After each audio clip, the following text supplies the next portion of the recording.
tầm rồi cùng yêu gặp ngọt cả lu bọc thò thép thò cả nam giang lúc ngày vợ giang làm triêng na bên làm năm ba bộ ba chỉ đâm bên bên bọc đây là giờ phút nào từ trong nội dung câu bài chủ đề bên cái nào còn sống đẹp lòng Chúa làm sắp ar Petro môn chào ba trong xin thế từ trong bên ấp tâm lúc nào nào pin giao cả kul heri chong ban hát dẫn pin giao cả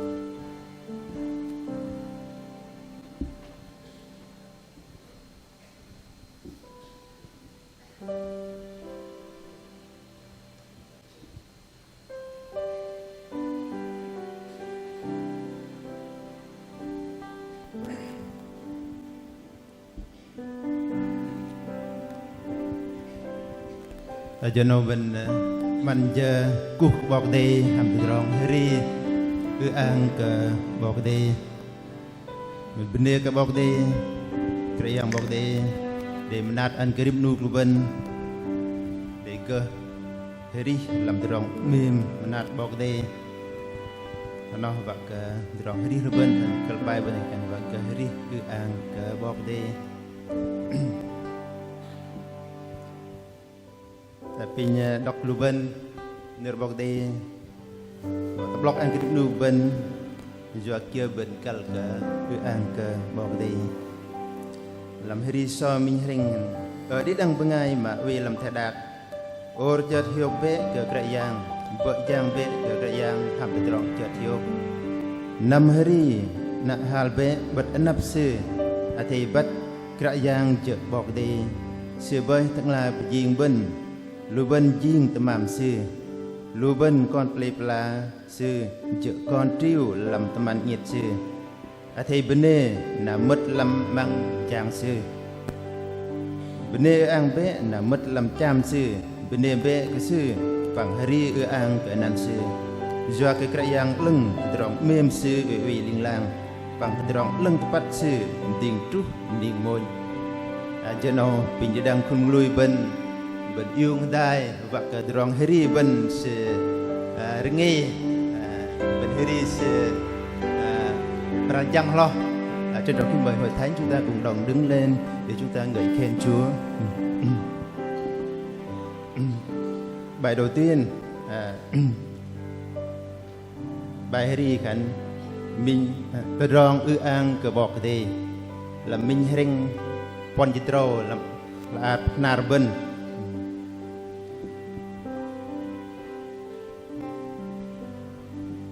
là mấy sai pon dịch bar trong ngamกันin bơi kẹt yang nó chợ anh in cả song từ tròn ang lưng rõ in cả minh nu ngày này cùng cả ăn từ tròn bên này in cả rùm màn nó bọc bolกันhydrol cả làm episode cho muôn trong quan trong trâuกันhydrol cả bọc đi riêng bên tây bọc đi rơi dọc lu bên với làm kênh Christ và của bên ang cái drong memanat bằng drong lưng rõ bọc đi mà đi ăn lu bên làm con sư kênh Christ nó làm drong mà ri bên ang nó chợ làm minh nu làm cái yang đi nó làm drong ang bọc đi cái drong ang nó làm bọc đi liên lang ức đi tôi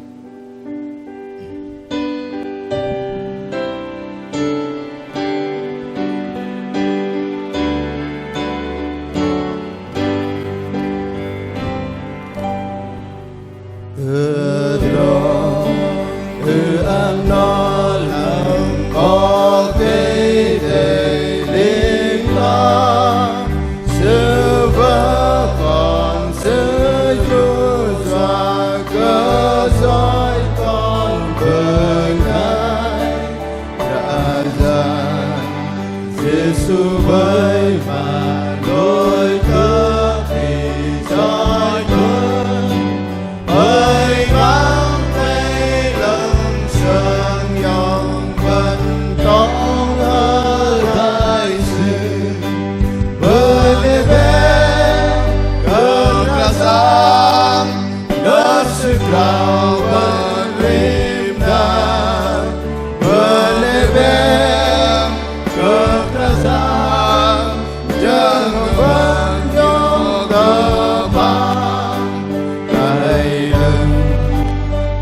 gai soi từ bi chính mừng ngày năm bé tơ Giêsu là chính con có cây đây tình lành tơ pa tơ lòng em sư vượt lại vẫn tham cá rằng ốp chớ ngập vẫn có muôn tội vén cờ đà vẫn cao khát tình sự vỡ ngày soi vẫn Giêsu đông và đạt bằng ăn ngã đi linh là bên berasam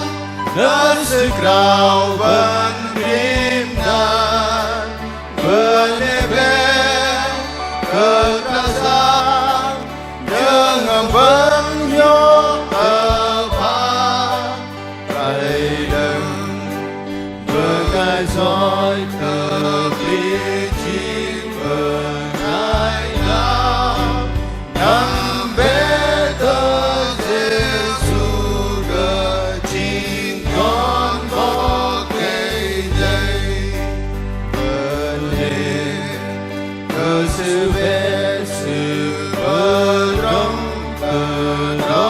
bên sư tơ vì tơ rong là đi bên đất na non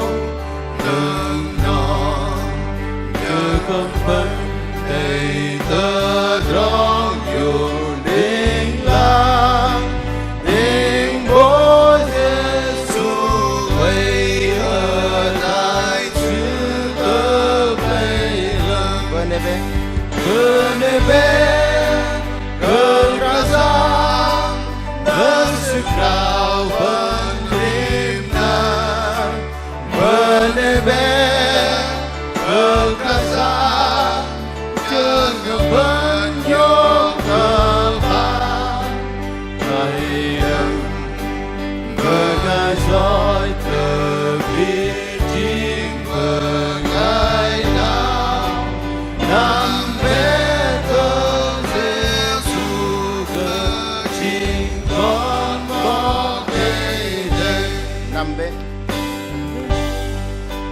năm bé tơ Giêsu cơ chính con có cây đây.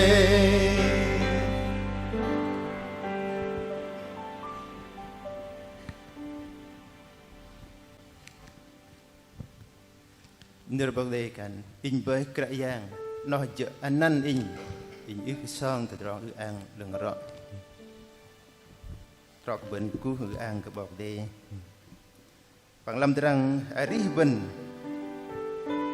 nó chợ cái nhâm và bơm cái bậc đây lập đòn nó chợ cái nhâm làm từ đó bậc đây trong plei bên làm từ đó ri bên và cái từ đó ri cái ức ăn năn bậc đây từ đó làm bài ri mà bar no blok an ben bang ping ben gede và ari zwa ke Yesu ari lengro ari tok thbok ti lap don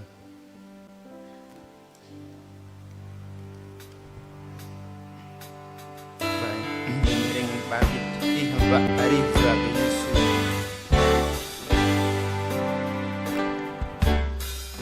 hamba ari zwa ke Yesu ari lengro hamba satang kedai ham sư pom rong hamba Giêsu putom terang saja sangon tây phần kia thôi sư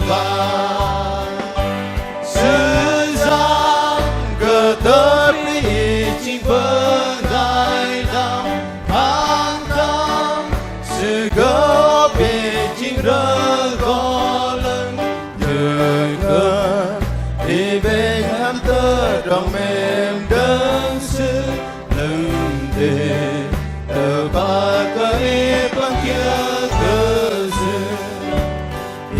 và sự phật lại a thấy giom cơ sư thì hàm va cơ chăm lăng ra sang bỏ cây đây thì hàm va sẽ bớt lại tiếng với nhong lăng tơ cho gió thì thầy vâng kia thôi sư ra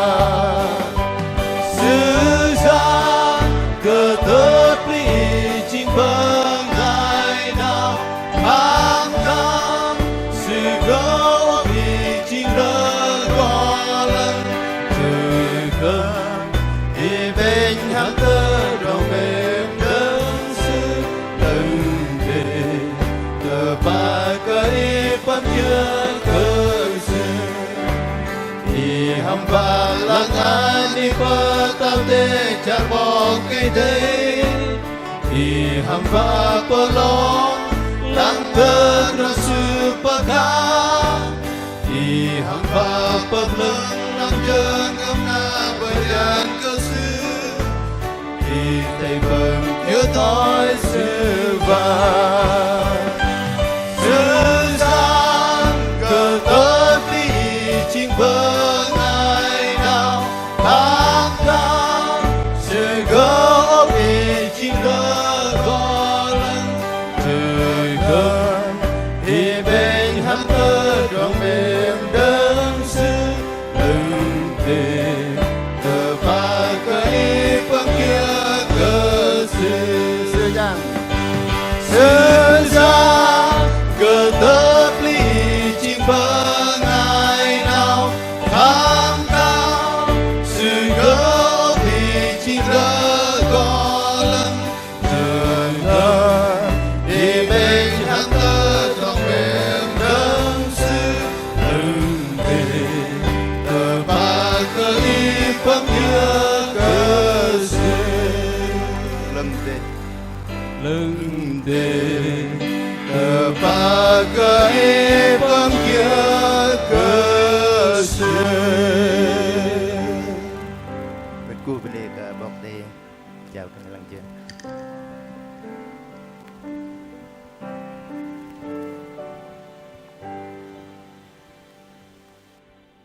Xin kính mời hội đồng ngồi. Bên đây các yang bọc đây anh pin rồi tập bắt bên lăng tờ chương trình bên nào ban hát là bê nào pen khul là bên lăng là khul bên là bật ban hát 1 đã ban hát 2 đã ban hát 3 pin tập block của bên tôi sẽ thầy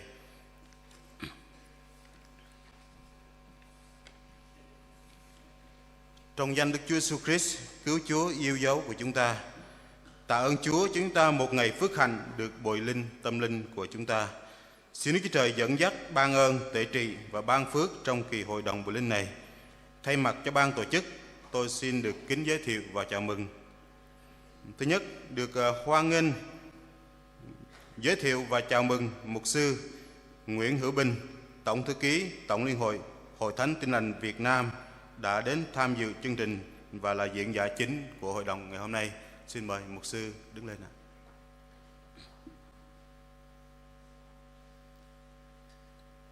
Xin cảm ơn mục sư.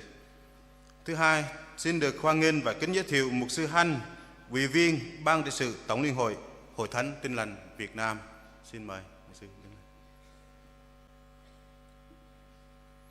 Xin được hoan nghênh kính giới thiệu mục sư Phạm Văn Phúc, trưởng ban đại diện Tin lành tỉnh Gia Lai và các mục sư trong ban đại diện. Xin mời đứng lên.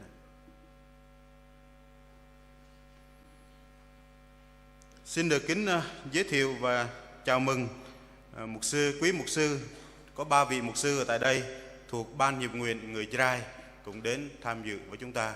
Xin mời mục sư Ma Nhui, mục sư Chép, mục sư Siêu Bom đứng lên. Xin được kính giới thiệu và chào mừng mục sư Hoàng Ngân, trưởng ban nhiệm nguyện khu vực người Ban Har.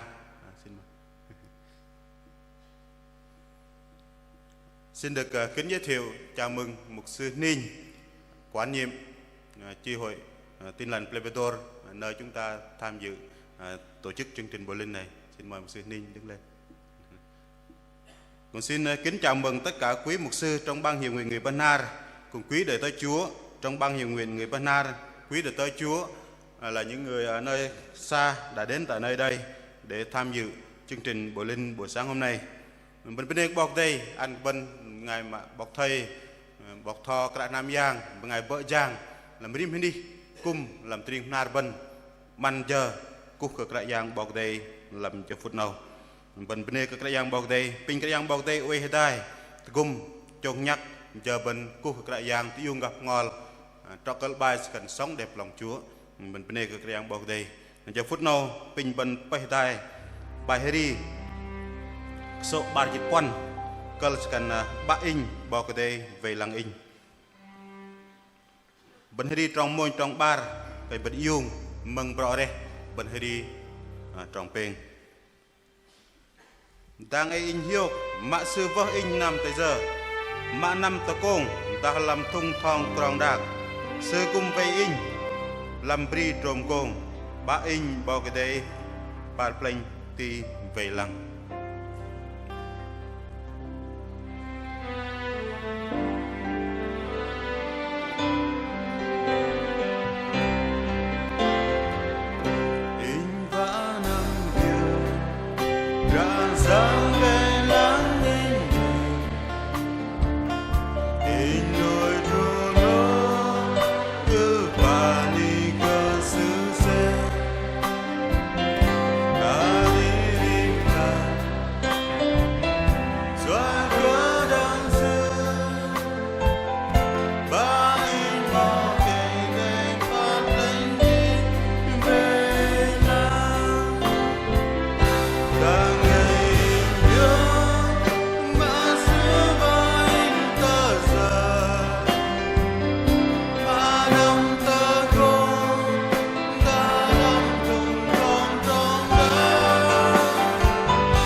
hội thánh cùng cứ đứng và chúng ta sẽ đọc câu gốc trong 2 lần. Chúng ta đọc lần thứ nhất, chúng ta đọc lần thứ hai, chúng ta đọc địa chỉ, chúng ta đọc trong tiếng phổ thông. Xin chúng ta cùng khởi sự. Anh em là dòng giống được lựa chọn, là chức tế lễ nhà vua, là dân thánh, là dân thuộc về Đức Chúa Trời, hầu cho anh em rao giảng nhân đức của Đấng đã gọi anh em khỏi nơi tối tăm đến nơi sáng láng lạ lùng của Ngài.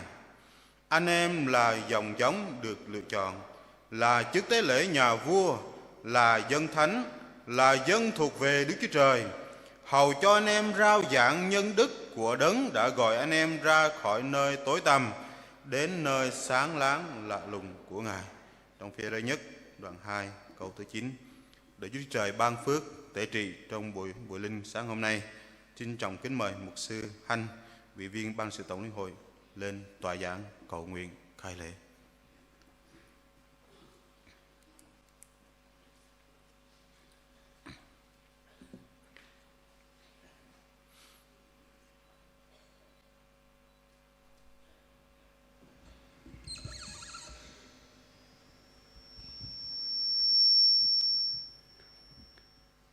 Kính lạy Cha, Đấng yêu thương chúng con, Ngài là vua muôn vua, Chúa của muôn Chúa, là Đức Chúa Trời hôm qua, ngày nay và cho đến đời đời không hề thay đổi. Chúng con dâng lời cảm tạ ơn Chúa, vì Chúa là Đức Chúa Trời của chúng con. Ngài đã dựng nên chúng con theo ảnh tượng của Ngài. Ngài đã yêu thương chúng con bằng tình yêu đời đời, và Ngài cho chúng con được dự phần và hầu vì Chúa ở trên đất này. Cảm tạ ơn Chúa trong ơn yêu thương của Chúa. Chúa đã sử dụng chúng con để chúng con tiếp tục hầu vì Chúa ở trên đất này, để làm vinh hiển danh Cha và sống đẹp lòng Chúa. Chúng con cảm tạ ơn Chúa thật nhiều lắm. Tạ ơn Chúa, Chúa biết nhu cầu của hội thánh Chúa. Chúa đã lắng nghe lời cầu xin của quý tay tối Chúa ở khắp mọi nơi, và đặc biệt ở trong các hội thánh của người Ba Nan của chúng con. Ngày hôm nay đẹp ý Chúa, Chúa cho chương trình hội đồng bồi linh, các giáo phẩm, nhân sự và các hội thánh của Chúa giữa vòng hội thánh người Ba Na được tổ chức tại nhà thờ Playbrand này. Cảm tạ ơn Cha vì Chúa luôn luôn đồng hành với chúng con. Chúa biết nhu cầu ở trong hội thánh của Chúa. Chúng con cần được nghe lời Chúa. Chúng con cần được dạy dỗ từ chính Chúa qua các tôi tớ của Chúa. Và sáng hôm nay chương trình bồi linh sẽ được thực hiện tại nơi này.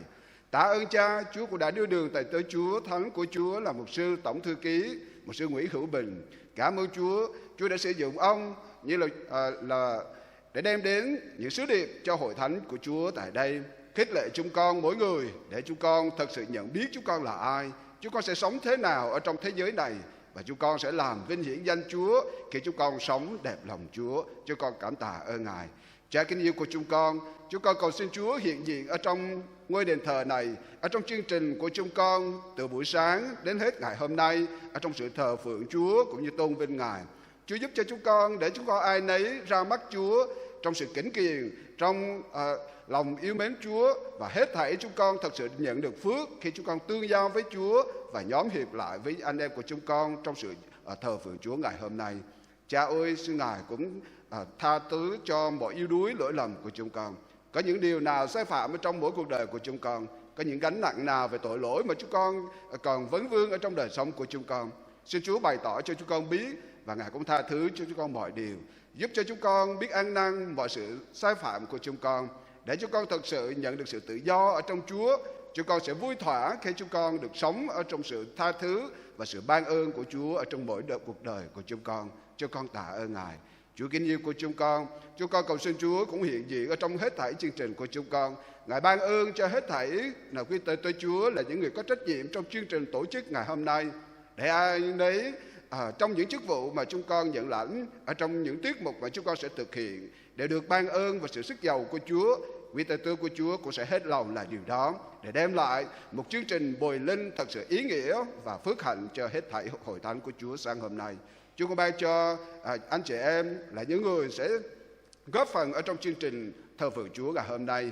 Xin Chúa ban ơn cho tới Chúa là người hướng dẫn chương trình, cũng được tự do mọi bề. Xin Chúa bảo gìn giữ, ban ơn để từng lời dẫn ở trong các tiết mục sẽ được diễn ra theo thánh ý tốt lành của Cha. Chúa cũng ban ơn cho hết thảy các ban hát sẽ tôn vinh Chúa trong chương trình ngày hôm nay.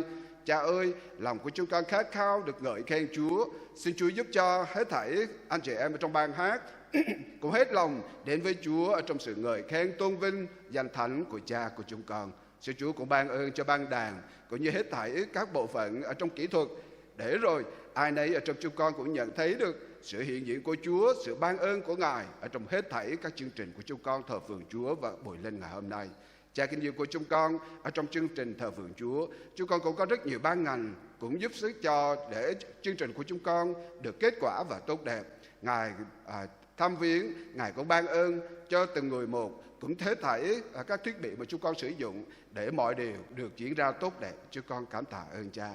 Đặc biệt xin Chúa sức giàu cho đệ tử thánh của Chúa là mục sư tổng thư ký. Cha ơi, xin lời của Chúa sẽ phán ra qua tôi tớ của Chúa sẽ đụng đến mỗi lòng của chúng con. Ngài ban ơn, Ngài tiếp sức, Ngài giúp đỡ cho đệ tử Chúa cũng có sức khỏe tốt, có những ơn để rao giảng, để khích lệ cho chúng con nhận được những bài học ích lợi cho đời sống thuộc linh của chúng con. Chúng con cảm tạ ơn Ngài. Xin Chúa cũng bảo vệ và gìn giữ bề trong, bề ngoài ở trong sự thờ phượng của chúng con suốt chương trình ngày hôm nay. Chúa cho chúng con được an toàn, bình an, vui thỏa ở trong sự dẫn dắt và sự ban ơn bảo vệ của Ngài. Cha kính yêu của chúng con, xin Chúa cũng giúp cho hệ thống âm thanh của chúng con thật tốt, đặc biệt là kỹ thuật trình chiếu của chúng con cũng không có vấn đề gì. Vì chúng con nhận thấy có rất nhiều con cái của Chúa phải ngồi ở ngoài nhà thờ, họ chỉ theo dõi qua những màn ảnh nhỏ. Chúa ơi, xin Chúa cũng giúp cho hết thảy con dân của Chúa, dẫu bên trong đền thờ hay là ở bên ngoài kia, ai nấy của chúng con cũng hết lòng ra mắt Chúa.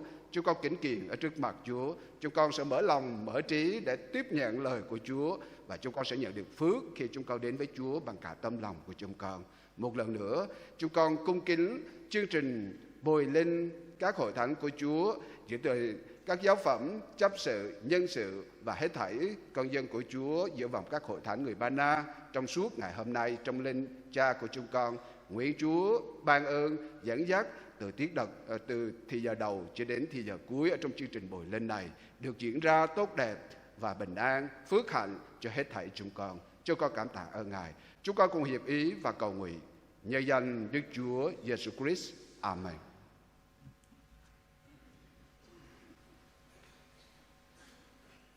Xin mời hội đồng đồng ngồi. Mục sư trưởng ban đại diện Tin lành tỉnh Gia Lai, mục sư Phạm Văn Phúc sẽ có lời khai mạc. Xin trọng kính mời đệ tử Chúa.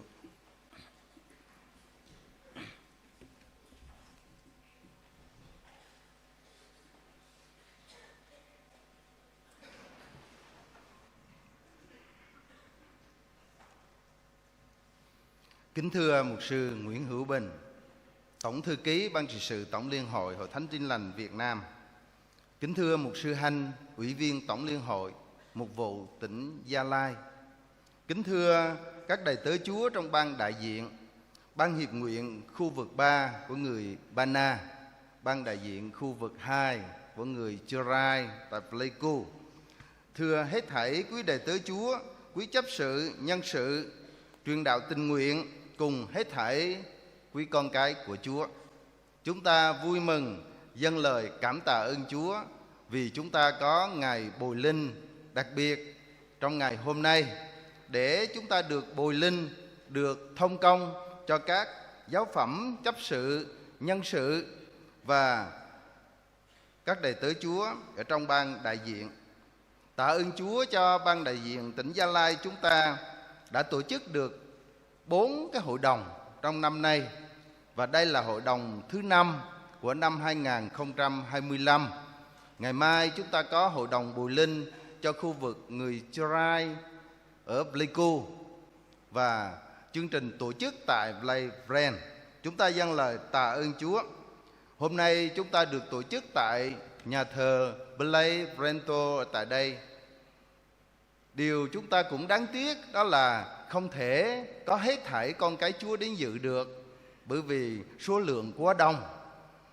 Ban đại diện và ban hiệp nguyện chỉ giới thiệu giới hạn ở trong các đầy tớ Chúa, các chấp sự, các truyền đạo tình nguyện và những nhân sự trong các hội thánh mà thôi. Cảm tạ ơn Chúa đã cho các nhân sự và quý con cái Chúa từ rất xa đã về đây trong sự bình an để chúng ta tham dự hội đồng của chúng ta. Tạ ơn Chúa, Ngài đã cho đầy tớ Chúa Mục sư Nguyễn Hữu Bình, Tổng thư ký Tổng Liên hội Hội Thánh Tin Lành Việt Nam chúng ta, dù rất là bận rộn công việc của Chúa chung, nhưng ông đã dành ưu ái và sắp xếp một ngày quý báu, ngày hôm nay và ngày mai ở tại Playbrand, đã đến đây để giảng bồi linh cho hội đồng chúng ta trong cả ngày hôm nay và sáng mai. Chúng ta tạ ơn Chúa thật là nhiều.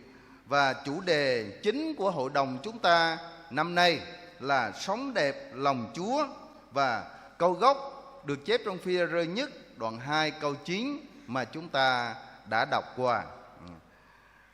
Tôi với tư cách là trưởng ban đại diện Tin Lành tỉnh Gia Lai, tôi xin long trọng tuyên bố khai mạc hội đồng bồi linh khu vực 3 các hội thánh của người Ba Na năm 2025.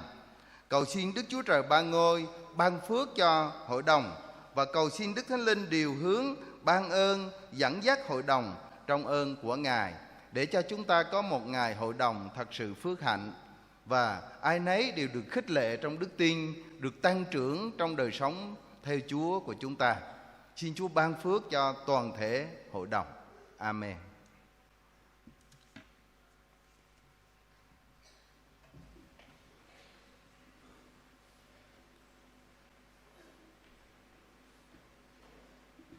Tiếp theo chương trình hội đồng bồi linh sáng hôm nay, ban hát 1 thuộc chi hội Plevador sẽ tôn vinh Chúa và thánh ca với tựa đề của người Ba Na là Mừng Cờ Krạ Giang Liên Làng. Mừng Cờ Krạ Giang Liên Làng, Giêsu về in. Mừng Cờ Krạ Giang Liên Làng, chợt hiộc rờ ngợp. Chris Liên Làng bật thọ khán lưng, in huê hờ chẳng y. In đây Giêsu Liên Làng. Pak pasien bay, punya nam kum Plevador yang bọc tì.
Lời Đức Chúa Trời được chép trong sách Phục truyền Luật Lệ Ký đoạn 16b, đoạn 16 câu 16b đến câu 17. Người ta chẳng nên đi tay không ra mắt Đức Giê-hô-va. Mỗi người sẽ dâng tùy theo của mình có, tùy theo phước mà Giê-hô-va Đức Chúa Trời người ban cho người. Làm nợ nạt rim nu go pier kia ka tamam lu sự đây kia ka đây pun hiok mà kra yang bọc đây để ăn. Bây giờ giờ phút nào mình phải đại bài heri so sự ba reng pa dịch ngam pin lu bengai yok jen pier tok tao.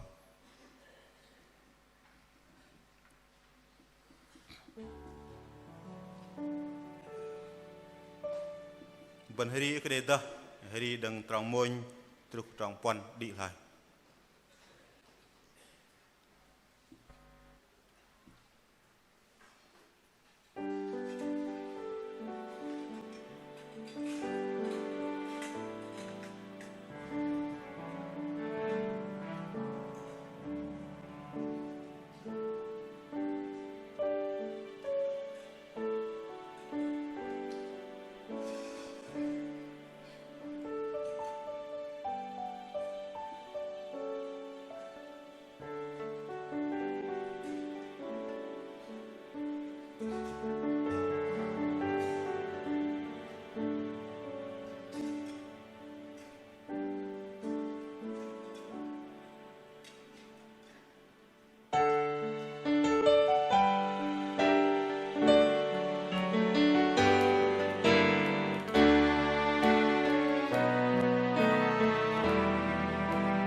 Xin mời hội đồng đứng lên và xin trân trọng kính mời mục sư Ninh sẽ lên tòa giảng để cầu nguyện dâng hiến số tiền cho Đức Chúa Trời.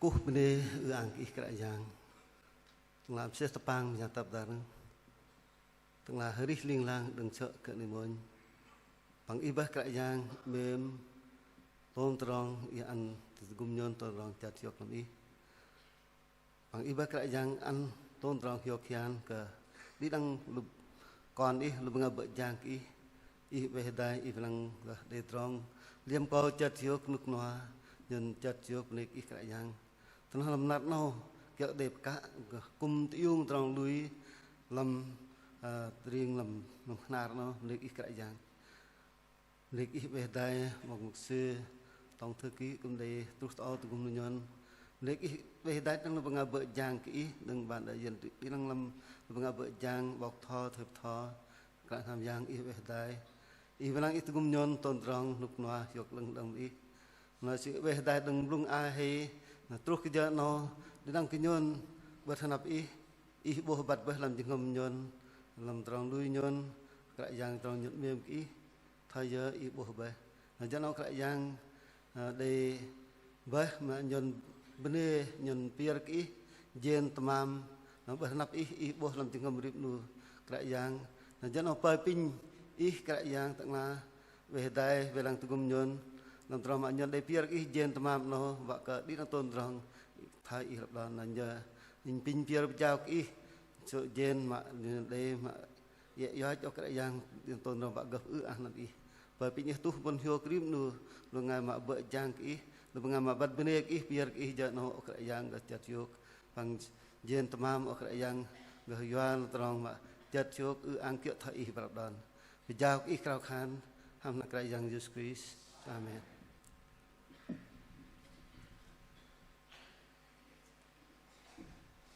Xin mời hội đồng ngồi. Dâng bệ gah Giêsu, jing linh sư rimner, zer bệ ti gah Giêsu, tablah gah long paglang. Giêsu đôi ba lu linh sư gah kệ gah dây linh lang, ding lu ayat ke đầu đi Giêsu kerajaan tih lo. Cho nó pin trap làm tròn chương trình bên pin ban hát 2 hari ang kabog day kalbaz kan teng be gah Giêsu so bareng budget pa ban hát 2 nào chi hội play piam chi hội play haluk ham kulsin tok ang bog day.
mời một sư dư sẽ lên tuyên đọc lời Đức Chúa Trời trong thư tín Roma đoạn 13 từ câu 11 đến câu thứ 14.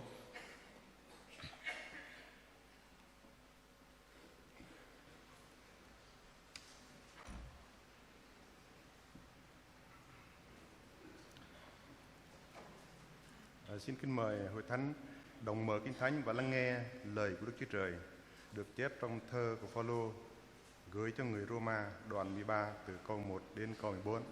Tôi xin tuyên đọc.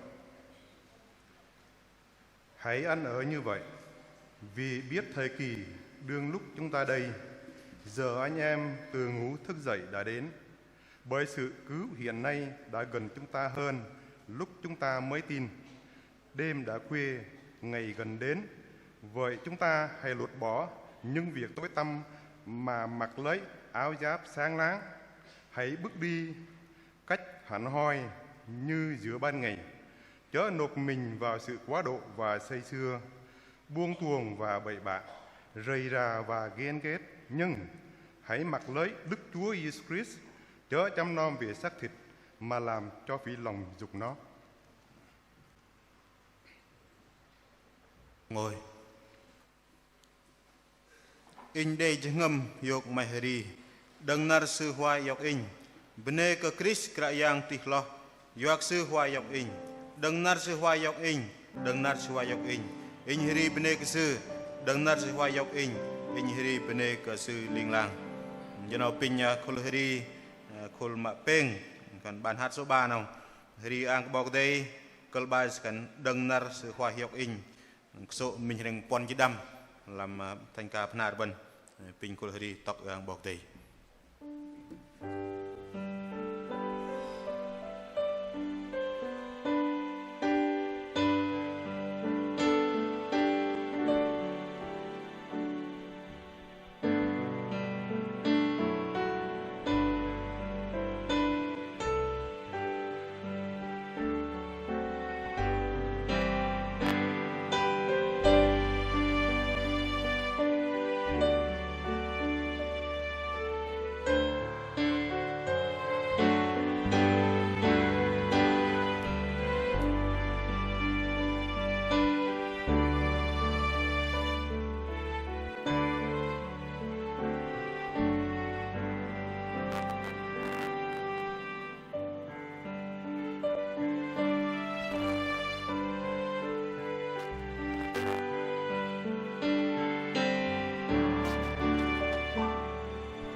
hoài dòng yêu bờ đê cơ tri cái yang đi ho và cơ sự hoài dọc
Terus hija foot gitkal hija foot now mình bên Hamed đi ngồi bên Hamed long chi bên là ar bên mình để mừng bằng chi dọc từ rong bọc thọ sẽ để thoát buộc bên được cái dạng bọc đây.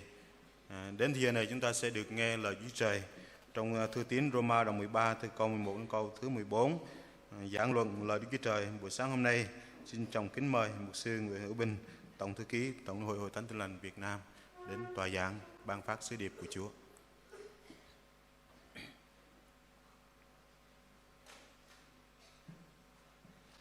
Bình bận yêu nghe.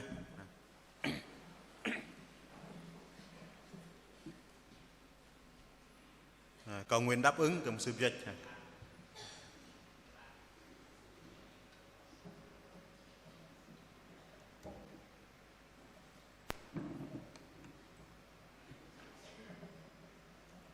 Trân trọng kính mời Hội Thánh đồng an tọa.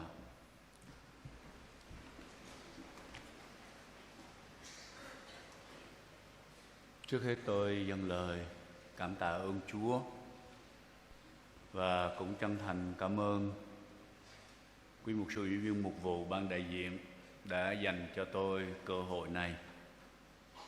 Một lần nữa được đến với quý ông bà anh chị em,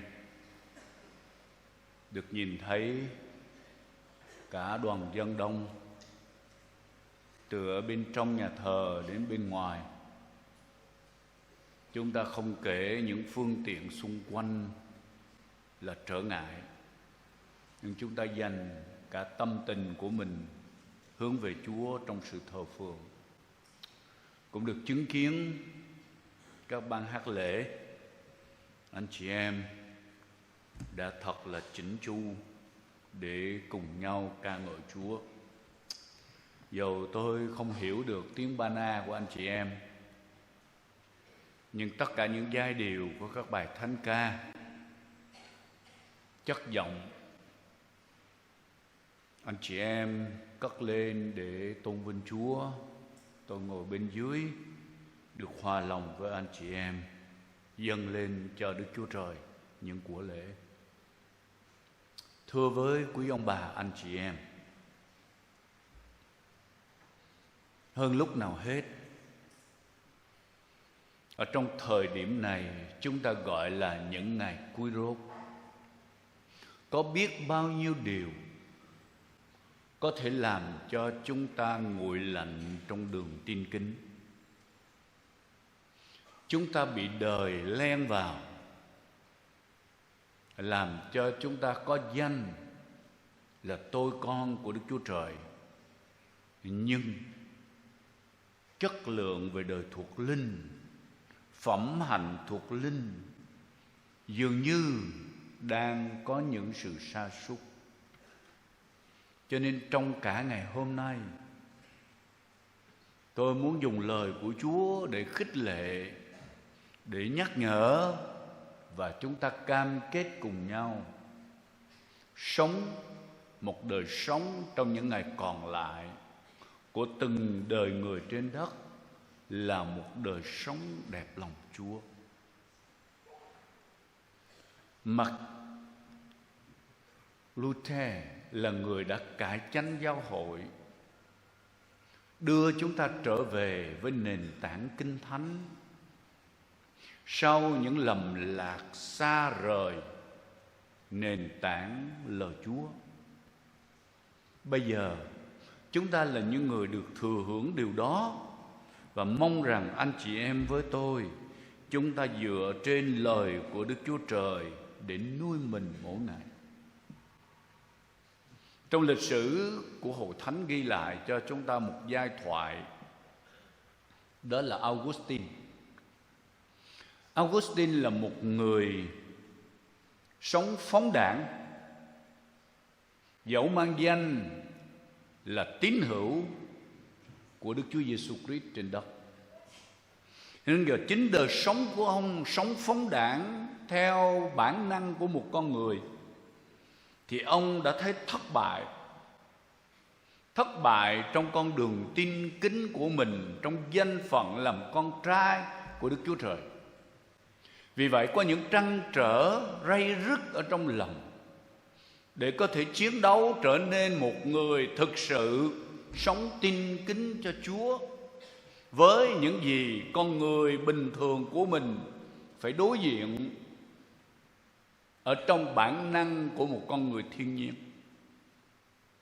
Augustine đang mệt mỏi, rơi vào bế tắc. Và một ngày kia ông đang đi ở trong vườn, vừa đi vừa ray rứt trăn trở, và một tư tưởng tiêu cực lóe lên trong đầu của ông là ông muốn tự tử để kết thúc cuộc đời của mình bởi vì thất bại. Ngay khi tư tưởng đó xuất hiện thì có một tiếng nói vang ở trong lỗ tai của Augustine: hãy trở về, mở Kinh Thánh và đọc đi. Ông liền vội vàng quay trở về, mở Kinh Thánh ra để đọc. Thì ông mở Kinh Thánh ra đúng ngay phân đoạn Roma chương 13 câu 11 đến câu 14. Và khi đối diện với lời của Chúa, Augustine đã phải nhìn nhận rằng mình có những thất bại. Mình là hình ảnh được đề cập đến ở trong các câu Kinh Thánh này. Và ông quyết định ăn năn, quay trở về với Chúa. Và từ đó lời của Chúa biến đổi, Thánh Linh của Chúa biến đổi cho Augustine từ một con người thất bại trong đường tin kính, mang danh là tín đồ tin lành của Đức Chúa Giêsu Christ, nhưng sống theo bản năng của một con người thiên nhiên tội lỗi. Và ông trở nên một người tin kính. Ông sống đắc thắng tội lỗi và để lại nhiều điều tốt lành cho hậu thế về thuộc linh trong lịch sử của Hội Thánh trên thế giới. Thiết tưởng tôi cũng giống như quý ông bà anh chị em, khi chúng ta đã là một tín hữu của Chúa Giêsu, chúng ta đều mong ước rằng mình có một đời sống thiện lành, tin kính, thiêng liêng và sống đắc thắng thành công cho Chúa. Nhưng không ít là, và thậm chí ngay bây giờ, chúng ta vẫn đang là một người ngã lên, ngã xuống, miệt mài trong những sai phạm đối với Đức Chúa Trời, sống trong ray rứt, ở trong tranh chiến, để có thể trở nên một người sống tin kính, đắc thắng và có kết quả cho Chúa. Chúng ta không thể cậy sức riêng của mình được, nhưng lời của Đức Chúa Trời cung cấp cho tôi và quý ông bà anh chị em những bí quyết, những điều mầu nhiệm giúp cho chúng ta có thể từ đây có một quyết định, có một cam kết để có thể sống với Chúa và sống một cuộc đời tin kính đắc thắng cho Chúa của chúng ta. Dựa vào lời của Chúa ở đây, để có thể trở nên một người Cơ Đốc tin kính, có mấy điều. Thứ nhất, trong câu thứ 11, để có thể sống trở nên một người tin kính, chúng ta phải tỉnh thức tâm linh. Lời Chúa dạy chúng ta: giờ anh em từ ngủ thức dậy đã đến, bởi sự cứu hiện nay đã gần chúng ta hơn lúc chúng ta mới tin. Nói đến thức có nghĩa là đã có ngủ. Sứ đồ Phaolô đề cập cho chúng ta ngủ miệt mài rồi, bây giờ hãy thức. Tôi muốn hỏi quý vị một chút: ai là người đã từng ngủ và ngủ mê cho đến nơi mình trễ giờ thức dậy nấu ăn đi làm việc? Xin đưa tay cho biết. Có ai đã từng ngủ mê như vậy chưa? Anh em Ba Na tỉnh táo lắm phải không ạ? Tôi thấy chỉ có mấy người đưa tay, nhưng mà có tiếng cười. Có lẽ quý vị cũng giống tôi. Ở trong đời sống sinh học thường ngày, có lúc chúng ta là một người ngủ và ngủ mê. Và khi ông bà anh chị em với tôi ngủ đó, thì có nghĩa rằng chúng ta đang bị điếc. Bởi vì ai nói bên cạnh kệ họ, chúng ta đâu có nghe. Tivi có hát chúng ta cũng không có nghe, bởi vì mình đang điếc. Ngủ cũng có nghĩa là bị mê man, bởi vì tất cả những gì xảy ra xung quanh chúng ta không biết. Đời xảy ra, thế giới có sụp xuống cũng không sao, bởi vì lúc đó mình đang mê man, không còn tỉnh táo để nhận biết gì nữa.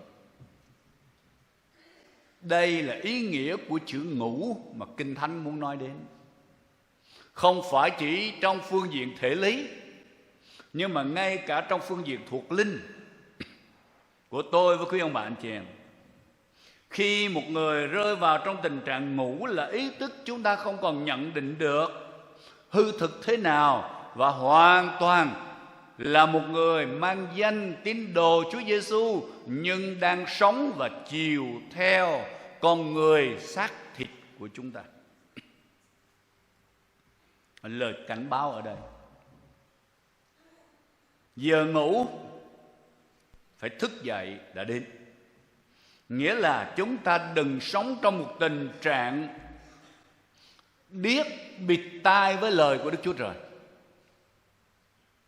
Nghĩa là một người không còn bị buông trôi trước mọi sự, mê man với những gì xảy ra trong đời, mà phải là một người tỉnh táo, cảnh giác, bén nhạy, từ lý trí dẫn đến đời thuộc linh của chúng ta. Hơn lúc nào hết, ngay bây giờ, nếu chúng ta cứ tiếp tục miệt mài điếc với lời của Đức Chúa Trời, nhưng lại rất thính với tiếng của đời, thì chúng ta sẽ bị ngã quỵ. Mê man với những gì của Đức Chúa Trời phán dạy, không cần nhận thức được, nhưng lại tỉnh táo, tham gia, đồng lõa với những gì của đời, là chúng ta đang bị suy thoái biến chất. Nguyên nhân mà chúng ta phải tỉnh thức, bởi sự cứu hiện nay đã gần chúng ta hơn lúc chúng ta mới tin. Cả cụm từ sự cứu hiện nay đã gần. Sứ đồ Phaolô đang muốn chỉ về ngày Đức Chúa Giêsu Christ tái lâm. Ngày Đức Chúa Giêsu Christ tái lâm để thực hiện một giai đoạn trọn vẹn cho sự cứu rỗi trên từng con dân của Chúa, và chúng ta sẽ nhận được ơn cứu rỗi đó một cách trọn vẹn, thảnh thơi, bình an, vui thỏa với chính Chúa trong nước thiên đàng. Đây là một sự kiện chắc chắn sẽ xảy đến.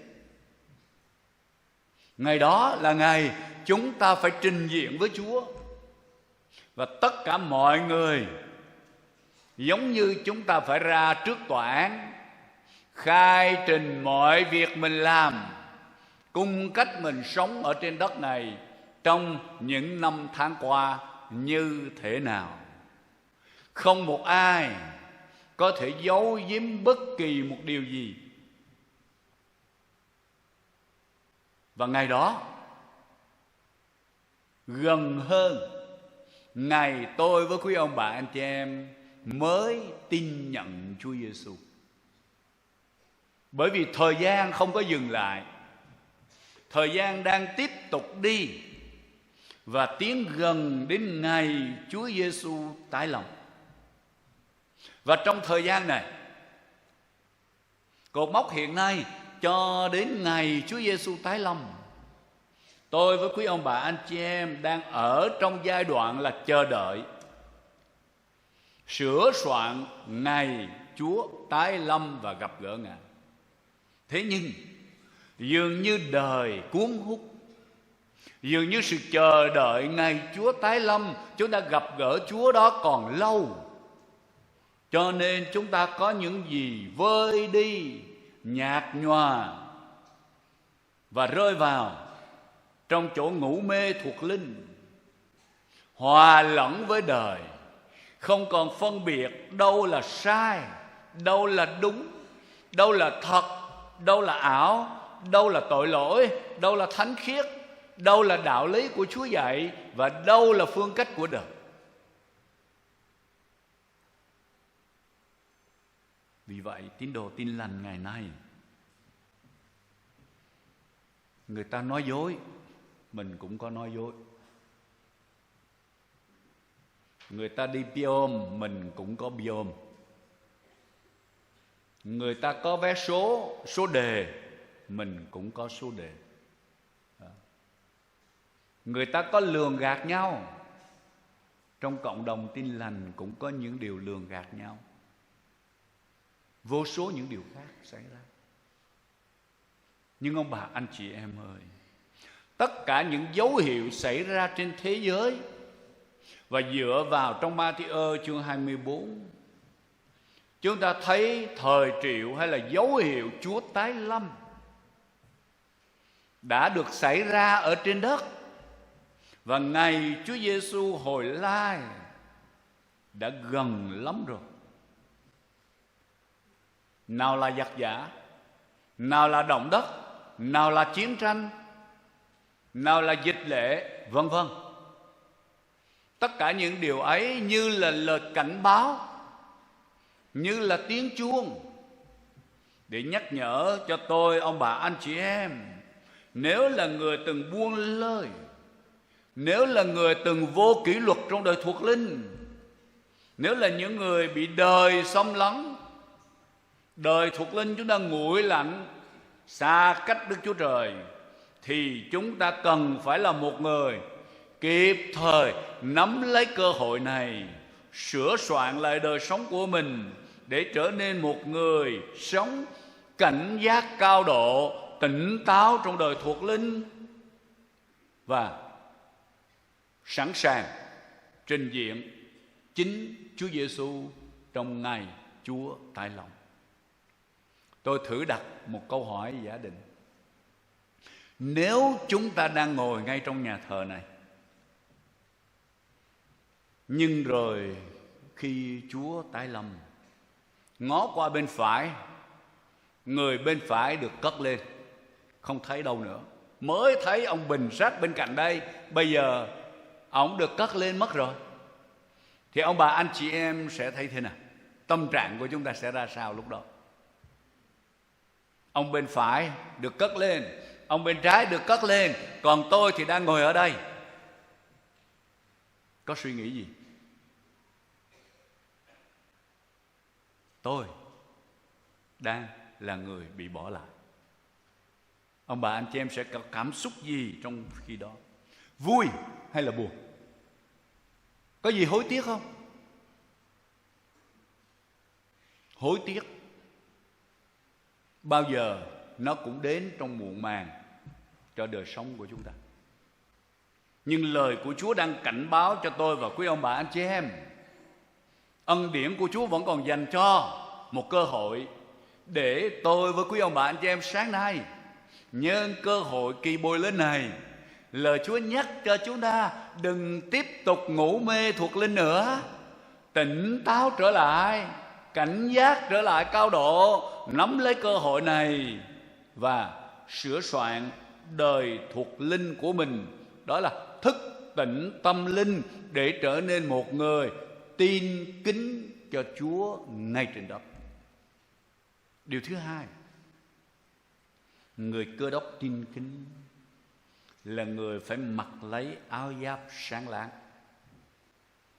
Câu 12 và 13 của Roma chương 13 chép: đêm đã khuya, ngày gần đến.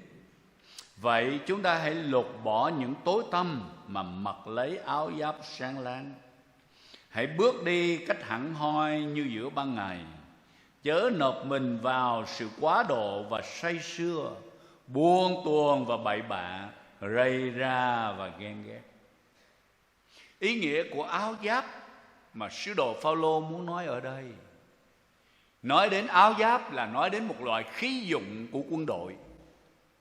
Khi một người đi ra trận thì người lính bao giờ cũng phải mặc lấy một cái áo ở bên ngoài với những thiết kế của nó có đủ sức để chống đạn, cản những cái gì tấn công từ kẻ thù mọi phía, hầu bảo vệ đời sống của mình ngay trong lúc tham gia trận chiến đó.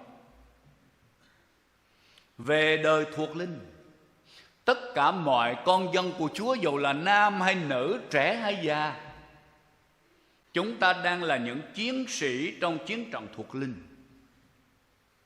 Ma quỷ là kẻ thù nghịch của chúng ta, cùng với tất cả công cụ của nó, thì đang không nghỉ ngơi và luôn rình rập núp ở trong bóng tối, chờ đợi thời cơ để có thể tấn công chúng ta bất kỳ lúc nào. Cho nên sứ đồ Phi-e-rơ ở trong Phi-e-rơ thứ nhất chương 5 câu 8, ông đã cảnh báo: hãy tiết độ và tỉnh thức. Kẻ thù nghịch anh em là ma quỷ như sư tử rống, rình mò xung quanh anh em, tìm kiếm người nào nó có thể nuốt được. Đôi lúc chúng ta thì không tỉnh táo, không cảnh giác, nhưng Sa-tan, ma quỷ và công cụ của nó thì chờ đợi một kẻ hở bất kỳ nào đó để có thể bắn tỉa chúng ta. Nếu chúng ta không mặc áo giáp thuộc linh thì chúng ta sẽ bị chết ngay trong chiến trường, trong đời sống mỗi một ngày trên linh trình theo Chúa. Cho nên chiến sĩ thuộc linh cần phải được an toàn và chiến thắng, thì ngay bây giờ phải mặc lấy áo giáp đương đầu ở trong chiến trận thuộc linh và gìn giữ sự sống mình, cũng như ảnh hưởng đến mọi con người xung quanh. Áo giáp sáng láng, sứ đồ Phao-lô đang đề cập ở đây, nó không phải là khí dụng ở trần gian này. Những áo giáp sáng láng đó là điều mà Chúa dạy, Chúa trang bị cho con người bằng đời tin kính, bằng phẩm chất đạo đức của tất cả mọi người nam, người nữ khi sống trên đất. Để có thể mặc lấy áo giáp sáng láng ở đây, sứ đồ Phao-lô dạy hai điều. Đó là lột bỏ những việc tối tăm. Lột bỏ những việc tối tăm, chớ nộp mình vào sự quá độ, say sưa, buông tuồng, bậy bạ, rầy ra, ghen ghét. Khái niệm việc tối tăm, đó là những gì thuộc về thế giới của sự bất khiết và tội lỗi. Những điều này nó đang lây lan, nó đang lai vãng, nó đang vương vấn ở trong đời sống của tôi, quý ông bà anh chị em, và tìm cách làm cho chúng ta trở nên người bị miệt mài, bị mê miệt ở trong chính bóng tối đó. Sứ đồ Phao-lô đề cập cho chúng ta mấy điểm. Việc làm của tối tâm đó là quá độ và say sưa, nghĩa là một con người chỉ chú tâm vào theo bản năng, ăn uống, đàn đúm, nhậu nhẹt, say sưa, không còn có tiết độ. Cho nên có những người tín hữu tin lành trở nên như là những người tham muốn trong ăn uống, tranh đấu, giành giật nhau, so bì với nhau từng miếng ăn, từng bữa ăn. Có những người tín hữu ngày nay thì lại là những người say sưa, hết bia tới rượu, hết bia rượu lại tiếp tục đến các loại ma túy, và đưa ra rất nhiều lý luận khác nhau, giao tiếp mà tạo tình cảm mà, vân vân. Nhưng bên người Kinh có một câu nói rằng ít ly rồi đến y lít. Hãy thử một lần thì là ghiền suốt đời. Là vì chúng ta không có dừng lại được. Những cái gì say sưa của trần gian, cái gì nghiện ngập của trần gian, khi chúng ta đã chạm tay vào, chạm môi với nó là không dừng lại được. Vì nó cũng có quyền lực của tối tâm, làm cho chúng ta miệt mài mê đắm ở trong đó. Thứ hai, Phao-lô nói ở đây là buông tuồng và bậy bạ. Giải thích cho sát nghĩa ở đây có nghĩa là một người chiều theo cái tính dục, theo con người xác thịt của chúng ta, ăn ở bậy bạ, không có ngay thẳng ở trong tình cảm, trong quan hệ nam nữ, và xem cái việc quan hệ tình dục vô luân đó như là một điều vinh hiển của mình, mà không có xem ở đâu là luật lệ, đâu là ràng buộc của lời Đức Chúa Trời dạy dỗ trong sự thánh khiết, trong chừng mực Chúa cho phép. Cho nên chính vì vậy, ở trong cộng đồng con dân Chúa ngày nay có quá nhiều phải bị kỷ luật, nhiều người phải bị dứt phép thông công, nhiều bạn trẻ không thể cử hành hôn lễ tại nhà thờ theo như nghi thức của giáo hội là điều vinh hiển nhất. Nhiều người không thể làm chấp sự nhân sự bởi vì vướng vào những điều tội lỗi buông tuồng, bậy bạ, không biết điểm dừng ở trong đời sống, trong ham muốn của xác thịt. Vì mình trở nên một người tầm thường, giống như những người không có Chúa.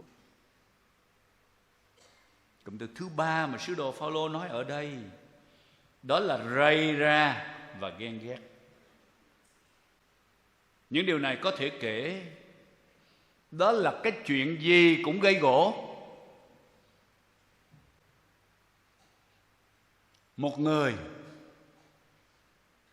cay cú trong cuộc sống, không có thỏa mãn, không có bình an ở trong Chúa, cho nên chuyện gì cũng gây. Hãy không xuất hiện thì thôi, mà xuất hiện là có chuyện để gây. Bởi vì từ phê bình, chỉ trích, chê bai, rồi nóng giận, gây gổ. Chuyện gì cũng cãi lẫy được. Quý vị thấy hiện tượng ngày nay bên ngoài xã hội,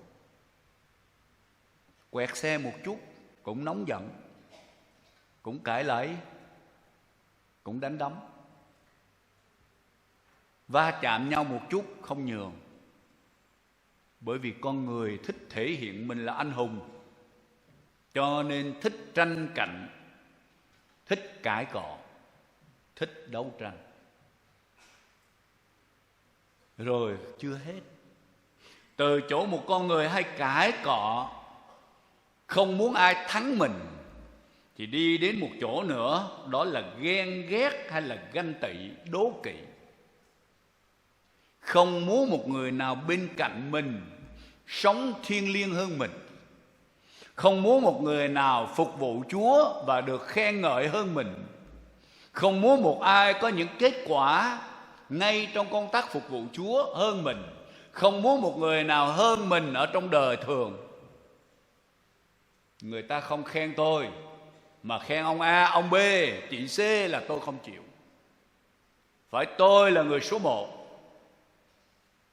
Cho nên ngay từ trong tâm trí, trong lòng của chúng ta, mang danh là tín đồ tin lành, nhưng chất đầy sự đố kỵ, ghen tị, cạnh tranh. Và vì vậy chúng ta trở nên một con người đang chứa chấp một chiến trường ngổn ngang, xấu xa, đầy mùi chết chóc, ở trong đời sống của chúng ta. Dẫu thường xuyên đi nhà thờ, thường xuyên có mặt trong ban hát lễ, có tên trong danh sách của hội thánh, nhưng Phaolô chỉ rõ ra đây, một người sống như vậy là một người đang bị ngập chìm trong việc tối tăm. Bây giờ phải lột bỏ những điều đó, nghĩa là đoạn tuyệt với nó. Và những điều mà chúng ta vừa kể đó, quá độ say sưa, buông tuồng bậy bạ, rầy rà ghen ghét, nó có một sức quyến rũ chứ không phải là tầm thường. Cho nên những điều này nó làm cho ông bà, anh chị em và tôi sẽ nhận được một chút đãi ngộ, thỏa mãn tự ái và nghĩ rằng như vậy là tuyệt vời cho đời sống mình. Nhưng kỳ thực ở trong cái nhìn thuộc linh, một người sống như vậy là một người đang tự hạ thấp giá trị, đang đánh mất đi nhân cách của mình là một con người vốn đã được chính Chúa Giêsu cứu rỗi, Thánh Linh của Chúa biến đổi để chúng ta trở nên một con người mới. Và đã một thời chúng ta từ thế giới tối tăm được chuyển qua nơi sáng láng của Đức Chúa Trời. Vì vậy, sứ đồ Phaolô dạy chúng ta, muốn làm một người tin kính Đức Chúa Trời, phải là người lột bỏ những việc tối tăm, nói không và đoạn tuyệt với những gì vấn vương về một con người cũ, bản năng của một con người thiên nhiên xác thịt, để sống cho Đức Chúa Giêsu Christ chúng ta. Một lĩnh vực khác, ngoài chuyện lột bỏ những việc tối tăm, sứ đồ Phaolô đưa ra mặc lấy áo giáp sáng láng bằng cách là tập tành nếp sống tin kính. Hãy mặc lấy áo giáp sáng láng, hãy bước đi cách hẳn hoi như giữa ban ngày. Một người mà bước đi như giữa ban ngày là người có một nếp sống tin kính, ngay thẳng, vững vàng, không có chến choáng, đi bên này ngã qua bên kia. Một người tập tành sự tin kính như vậy là một người mỗi ngày hoạt động thuộc linh. Hoạt động thuộc linh bằng cách nào? Hoạt động thuộc linh ít nữa có hai điều mà tôi và quý ông bà anh chị em có thể làm. Đó là lời Chúa. Phải gắn liền đời mình với lời của Chúa mỗi ngày, đọc Kinh Thánh mỗi ngày, áp dụng lời của Chúa dạy mình điều gì, đem vào trong cuộc sống của mình ngay, để chúng ta không có lệch lạc, không có danh là tín hữu mà lại không có lời của Chúa, không có sự sống, không có linh lương của Chúa dạy dỗ cho mình. Tôi cũng xin được dừng lại để hỏi ở đây một chút. Trong vòng quý ông bà, anh chị em, ai là người không có Kinh Thánh? Xin đưa tay cho biết. Có ai không có Kinh Thánh không ạ? Tất cả mọi người đều có Kinh Thánh. Nhưng ai là người mỗi ngày có kế hoạch đọc Kinh Thánh ít nhất là 1 đoạn cho đến 3 đoạn? Xin đưa tay cho biết. Chỉ có một vài người đưa tay. Chúng ta có Kinh Thánh, bởi vì ngày hôm nay không thiếu Kinh Thánh nữa. Chúa cho hội thánh của Chúa bước vào một giai đoạn được cung cấp đầy đủ bằng văn tự. Nhưng có một điều, chúng ta không có lời của Chúa. Mà nếu không có lời Chúa, có nghĩa rằng chúng ta không có thức ăn thuộc linh để nuôi mình. Và khi một người không ăn thì thể trạng có bự cỡ nào, khỏe thế nào, đang dần dà bị giảm đi sức khỏe, kiệt quệ, vi trùng xâm nhập, chuốc lấy bệnh tật, và rồi đi ra nghĩa địa. Thuộc linh cũng như vậy. Chúng ta cần phải có thì giờ đọc Kinh Thánh, học lời của Chúa, áp dụng lời Chúa mỗi ngày. Và bản thân tôi, thưa quý ông bà anh chị em, tôi cũng đang học hành điều đó, tập tành điều đó mỗi ngày. Mỗi ngày phải đọc ít nhất là 3 đoạn Kinh Thánh, nghiên cứu coi Chúa dạy mình điều gì, rồi nhân danh Chúa xin giúp con thực hiện được điều Chúa dạy trong đời sống, để con trở nên một người mạnh khỏe trong đời tâm linh. Bởi vì từng ngày con đều có dinh dưỡng thuộc linh từ nơi lời Đức Chúa Trời, để con được mạnh khỏe. Ngoài lời của Chúa, có điều thứ hai mà người Cơ Đốc cần phải tập tành để có thể sống đời tin kính, đó là cầu nguyện. Chúng ta có thể nói chuyện với con người rất nhiều thì giờ trong mỗi ngày. Ngồi quán cà phê nói, đi ra làm rẫy nói, ở trong nhà nói. Ngày hôm nay có những người gọi là nấu cháo trên điện thoại với bạn bè mình nữa. Nhưng mà có điều không có nói chuyện với Chúa. Nếu có cầu nguyện thì chắc là một ngày trung tín trong 3 lần. Đó là trong 3 bữa ăn. Cảm ơn Chúa cho con có thức ăn nhân danh Đức Chúa Giêsu Christ. Amen. Mà chúng ta không có tâm giao. Cầu nguyện là sự hô hấp thuộc linh, để giúp cho chúng ta duy trì khí thở, duy trì sự vận hành của cơ thể, làm cho chúng ta được sống. Cầu nguyện với Chúa là chúng ta nhìn nhận chủ quyền của Chúa trên cuộc đời con. Cầu nguyện là chúng ta duy trì liên lạc giữa mình với Chúa, để nghe Chúa dạy, và rồi mình nói với Chúa, làm theo những chỉ dẫn của Chúa. Qua sự cầu nguyện đó, làm cho chúng ta yêu Chúa nhiều hơn, biết Chúa nhiều hơn, và sống theo lời của Chúa dạy nhiều hơn mỗi ngày.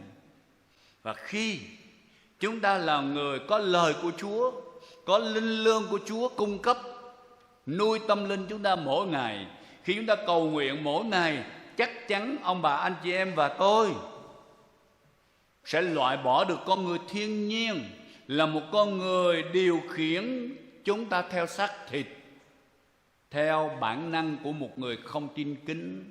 Nhưng chúng ta bắt đầu trở nên một người sống theo khuôn mẫu Chúa dạy, mang danh là một tín đồ, một tôi con của Đức Chúa Trời đi nữa.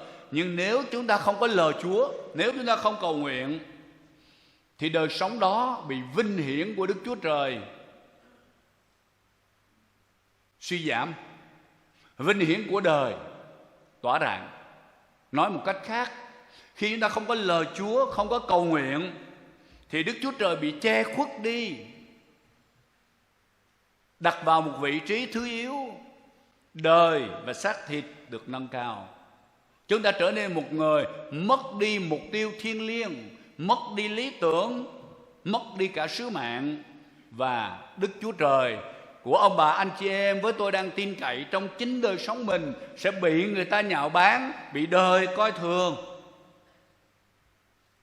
Nếu chúng ta chỉ theo một tôn giáo, chúng ta không có tập tành, không có luyện tập, không có vận động, thì điều đó không cứu chúng ta được.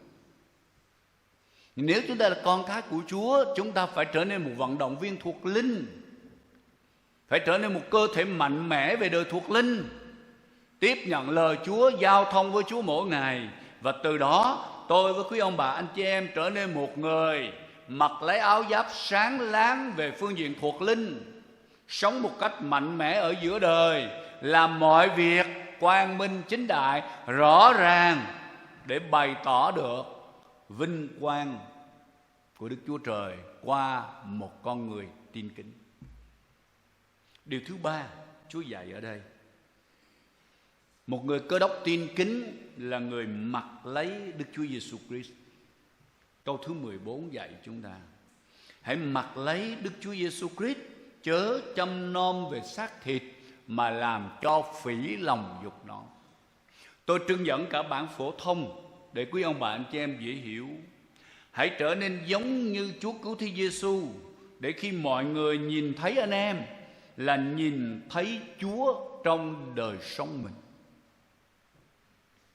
Mặc lấy Đức Chúa Giêsu Christ có nghĩa là gì? Mục sư Warren Wiersbe là một nhà giải kinh. Ông đã định nghĩa như thế này: mặc lấy Đức Chúa Giêsu Christ là lớn lên, trở nên giống như Ngài nhiều hơn. Bởi đức tin đã khiến chúng ta nhận lãnh tất cả mọi điều đó có nơi Chúa cho đời sống thường ngày. Chúng ta đã trưởng thành nhờ vào lương thực chúng ta đã ăn. Chúng ta là con của cha mẹ mình ở giữa đời. Nếu chúng ta có đi đâu đó mà gặp người quen, người ta sẽ nói rằng: ồ, anh giống bố của anh quá, chị giống mẹ của chị quá. Bởi vì tự đời sống của chúng ta, khuôn mặt của chúng ta, vóc dáng của chúng ta, người ta nhận diện được cha mẹ của mình. Nhưng ngày hôm nay ông bà anh chị em là tín đồ của Chúa Giêsu Christ, người khác họ nhìn vào trong chúng ta. Nếu ở trong buôn, trong làng của chúng ta, họ nhìn thấy những gì chúng ta giống Chúa. Mà tôi hay nói vui, nhưng rất thật ở đây. Nếu mình là con của Chúa mà không giống Chúa thì mình giống ai?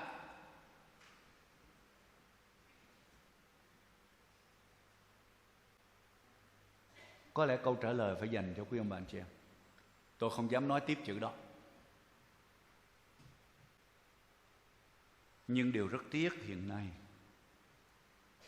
chúng ta là tôi con của Chúa, nhưng như Phaolô nói trong câu 12, chúng ta chăm nom về xác thịt,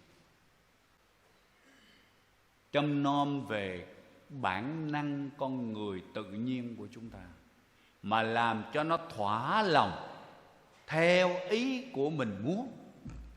Cho nên người ta không còn thấy được Đức Chúa Giêsu Christ qua cách ăn nết ở của chúng ta mỗi ngày. Mệnh đề chớ chăm nom về xác thịt mà làm cho phỉ lòng dục nó đó, có thể dịch để dễ hiểu: đừng nghĩ đến cách làm thỏa mãn các dục vọng xác thịt. Khi tư tưởng ham muốn của xác thịt nó đến, nếu chúng ta ngăn chặn và nói không, loại bỏ nó đi, thì nó sẽ ngừng. Nếu chúng ta nuôi dưỡng thì chúng ta sẽ tìm cách làm cho nó thỏa mãn. Đây là điều rất tự nhiên trong đời sống của chúng ta.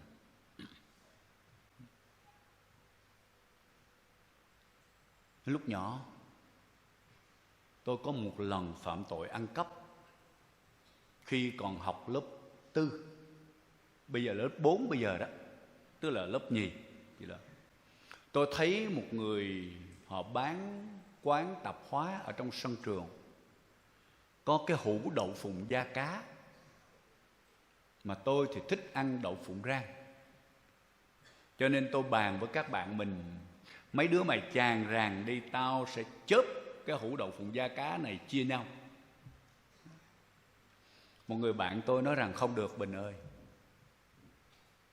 làm như vậy khi cô hiệu trưởng biết được, thầy giám thị biết được là coi chừng mày bị kỷ luật. Nhưng mà tôi nói rằng: tụi mày không nói, tao không nói, ai biết. Thế là các bạn tôi cũng nghe theo. Và rồi các bạn tôi làm vật cản, tôi đã ăn cắp cái hũ đậu phụng da cá đó, rồi đem chia cho các bạn của mình.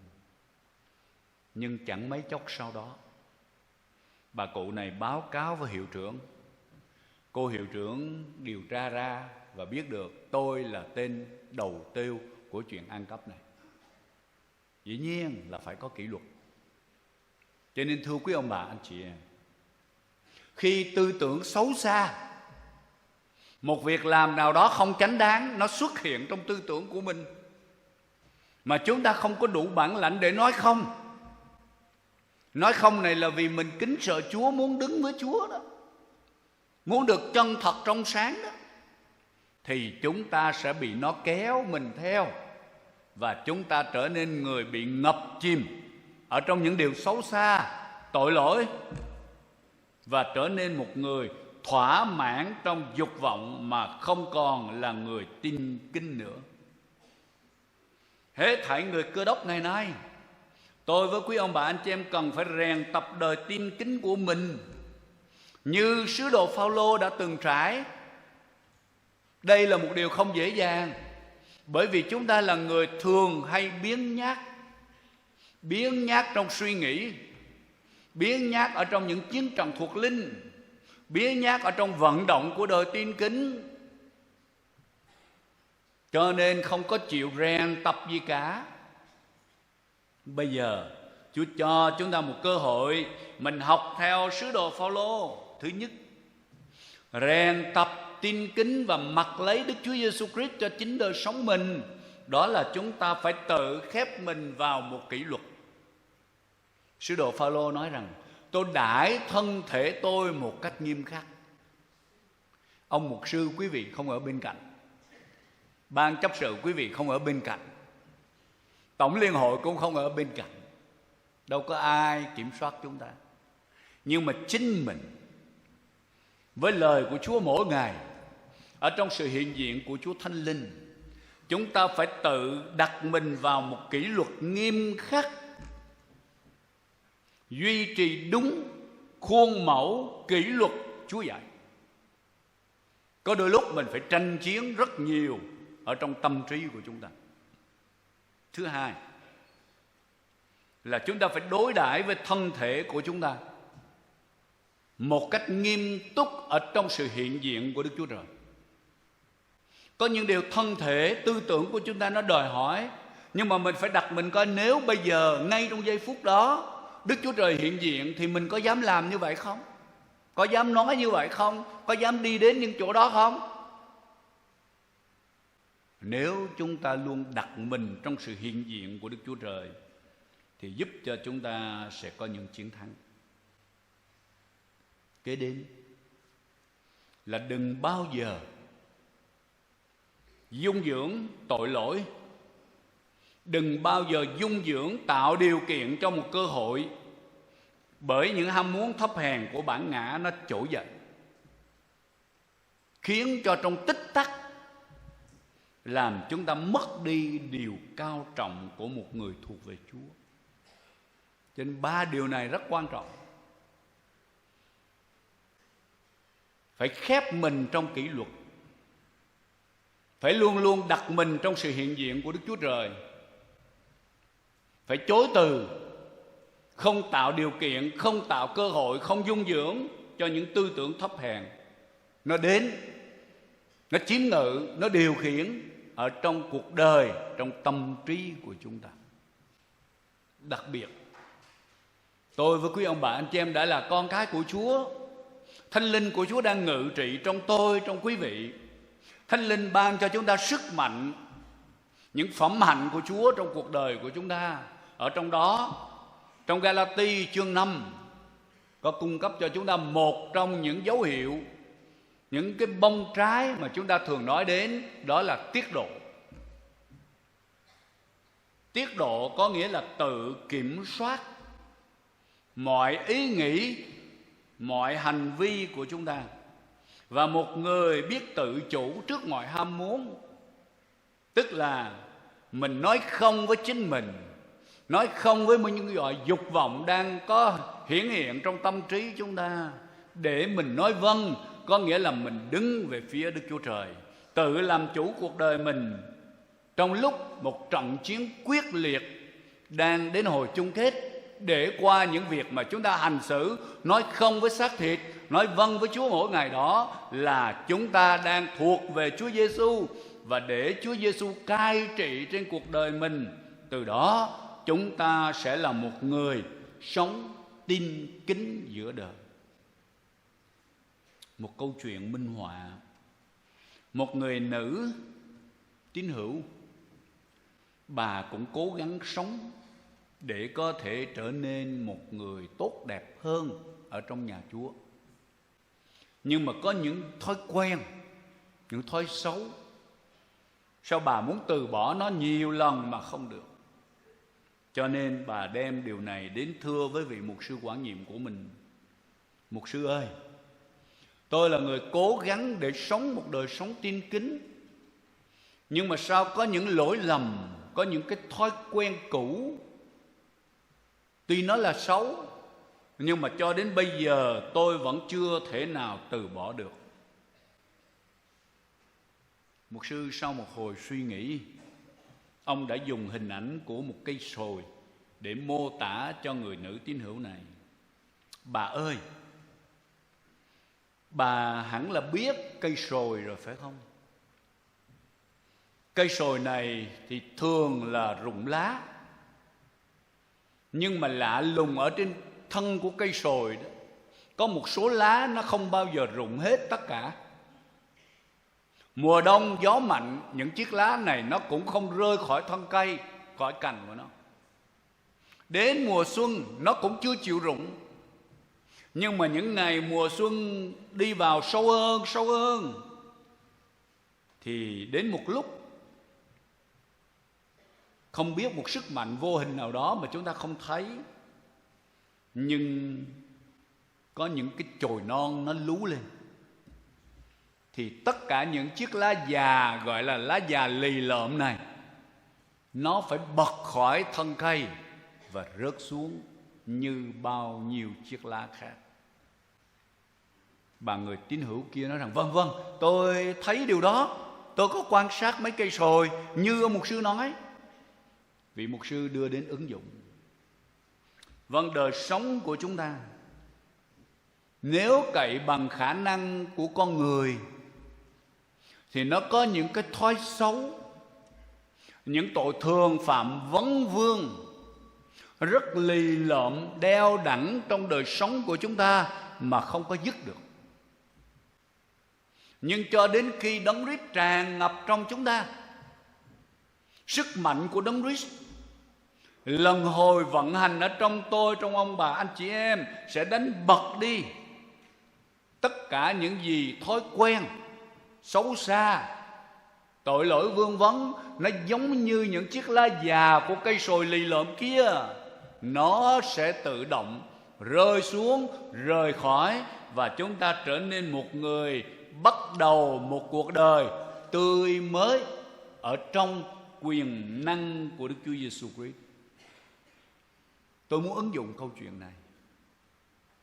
Ngày hôm nay, tôi quý ông bà anh chị em là con dân của Chúa. Nếu chúng ta thực sự là những người muốn sống một đời sống tin kính trong những năm tháng còn lại, chúng ta phải là những người giống như một cây sồi, nhưng có sức sống của Đấng Christ ở bên trong mạnh mẽ, sung mãn, cho đến nỗi sức sống của Đấng Christ đó làm cho chúng ta bắt đầu nảy những chồi non thuộc linh, mầm của sự tươi mới, đẩy lùi tất cả những gì già cỗi, tất cả những gì vấn vương trước đây, để bắt đầu một cuộc đời mới thực sự mạnh mẽ, sống động qua nếp sống của chúng ta mỗi ngày. Danh của Chúa được tôn cao, để có một cuộc đời sống tin kính đẹp lòng Chúa. Chúng ta nhìn lại chính mình, và lời Đức Chúa Trời sáng hôm nay nhắc cho tôi và quý ông bà anh chị em 3 điều căn bản mà tôi muốn lặp lại ở đây. Để có một cuộc đời Cơ Đốc tin kính, lời Đức Chúa Trời trong Roma 13 câu 11 đến câu 14 nhắc chúng ta, thứ nhất là phải tỉnh thức tâm linh. Những ngày ngủ phải được chấm dứt, những ngày tỉnh thức, cảnh giác cao độ phải bắt đầu từ hôm nay. Thứ hai, phải mặc lấy áo giáp sáng láng, phải lột bỏ những việc tối tăm, luyện tập đời tin kính, bước đi một cách hẳn hoi, không có gì phải nghiêng ngã, không có gì phải giấu giếm che đậy, mà phải sống tỏ tường với Đức Chúa Trời, với con người xung quanh chúng ta. Thứ ba, mặc lấy Đức Chúa Giêsu Christ. Đừng dung dưỡng cho bản năng, đừng dung dưỡng cho những thói xấu, đừng dung dưỡng cho những gì vấn vương chúng ta lâu nay, mà phải là người trưởng thành, Đấng Christ hoàn toàn chiếm hữu trong chúng ta, để chúng ta từ nay trở đi là một người tin kính của Chúa.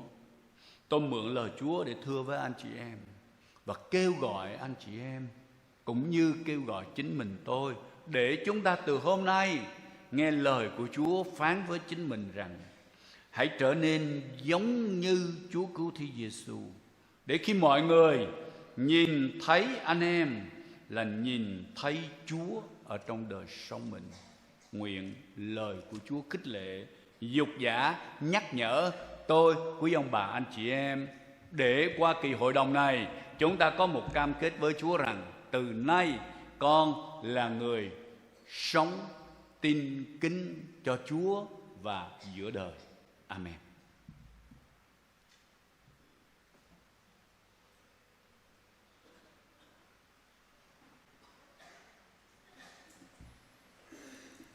Bên hiệu bên đây cái yang bọc đây ăn cái đích đam sư để thọt bố ăn cái in bằng đi đăng lưu bên cũng đã đal pen từ rong và để mừng tầng giờ phút nào và under bọc đây quay làm ngâm lưu bên gum bên cái kệ dây kia thỏi cái yang vạ và pin đăng là bên yêu tai pin sư việt vì viên làm ban hiệu nguyên nar Krau Khan.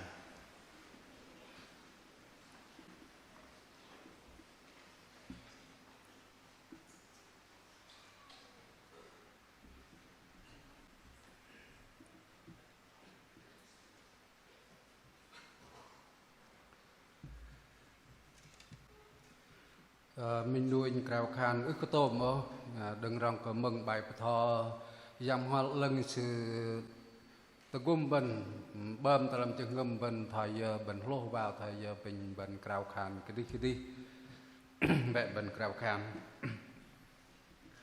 bạn lùi nhon mà về tập pleng ti sẽ tập ban miang tập đờ y bé cái yang tí lo đi đăng lùi yang này pada yang ayo tepat peleng telate nawa ke ting to dai hami kada yang petau ayo tepat peleng telate nawa ke hlok i be kra yang trok di dang kul tang kon pengai telate rim detik drung hotop te ang chu yom ki kra yang bende ki kum de tugum an kunyon rim hanam ge dai pagop tebab hadai và mừng hadai ner i kum tih the au và mình cái đại chôn ba lùa ngày lui cái lùa ngày bớt giang tròn ý đừng cái hay đầy trút nam cùng nâu cầm đầy hiệp chết quay cái đầy tròn kia rọt tròn ở cái giang đừng rong cái nhon đầy mừng nở ý đầy thọ cái nhon bên đây cái cầm đầy doa mục sư Nguyễn Hữu Bình sư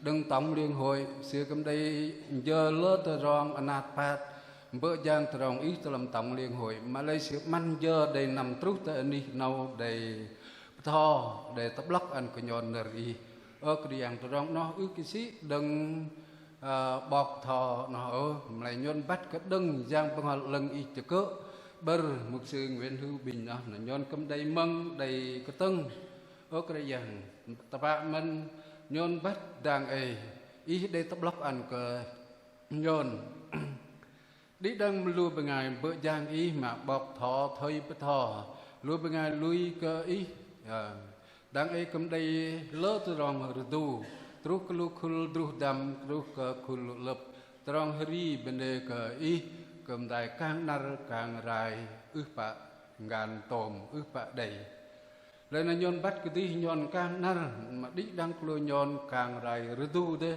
càng rai ngay ước bạn đầy pran thoại cờ lung sự bề lên nó nhon kem đầy block từ rong ri nhon ý vạ cờ nhon ri lui hầm pơm kiệu chu ý bà do cái nhon con ý bề phọ nhon vậy ri nhen thầy cái con giang mắt con giang cái nơi đun phọ nhon vậy hút từ rong giang ý nhon vậy giang vậy phúc vũ ăn cờ từ rong hình tượng ta là tệ đạt nào ô cái dạng nhọn cái nang kia đây cửa từ gum đây ước cơ tu gum lấy nhon ước cơ của cái phẩm kia đang ấy đây lơ ảnh hưởng từ làm té đạc nào để hiếu chợt làm mạng làm tivi làm điện thoại để giải trí để hiếu khen có từ rong nó lên là từ rong và hiếu khen chạy và cả đừng tập bác đầy ý đích gỡ đừng mà lấy để ước cơ mê ta can đi để hát cơ chế chắc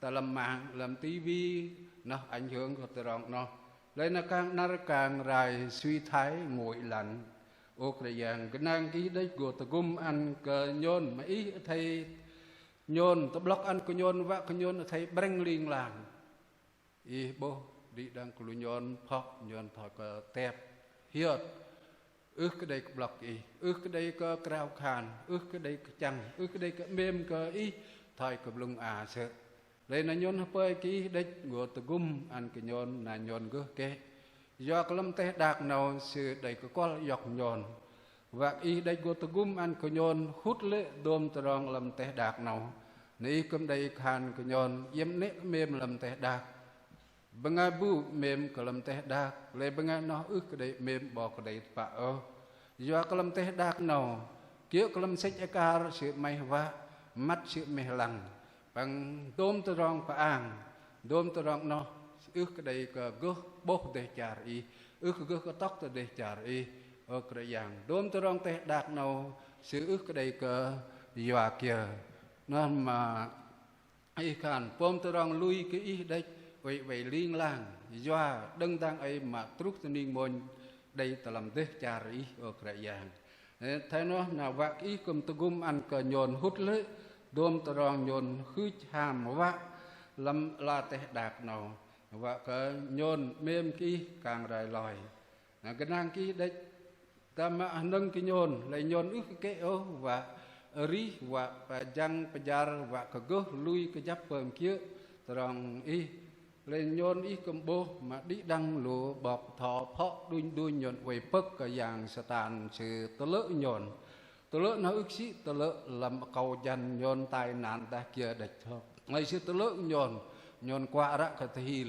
nhôn qua ra cái pejah họ nhôn qua cơ tơ rong cái này này nhôn vay pama bờm nhôn vay hatut bờm nhôn vay pejah bal nhôn vay arih bal nhôn vay mon bal ô cái dạng nó là pin ý của tụ gum ăn cái nhôn và cái nhôn bênh blai yang mà lần ý đây đã nhôn bênh blai yang mà lần ý để đom tơ rong nó ước bạ đầy bài ý khan ngay bu bênh blai yang mà lần ý bởi ngay nó đầy plei mềm manat đây tơ rong hiếu chợt đây đừng ta làm ý đây tơ rong tim đây tơ rong hở nâng đây đừng liên làng lên là pin giang mà lần ý mất bagar ta làm chừng ngâm nhon nãy chăng lên nhon thay còn một tí cái mang cái nار và nhon mềm khí ở cái dạng như cái nàng cái giang bằng lần ý đây mất bagar ta làm chừng ngâm nhon đừng giờ nào nếu cầm tơ gum ăn đi đăng cái lưu nhon cầm liên lang và cái nhon đầy crowd khan cái ý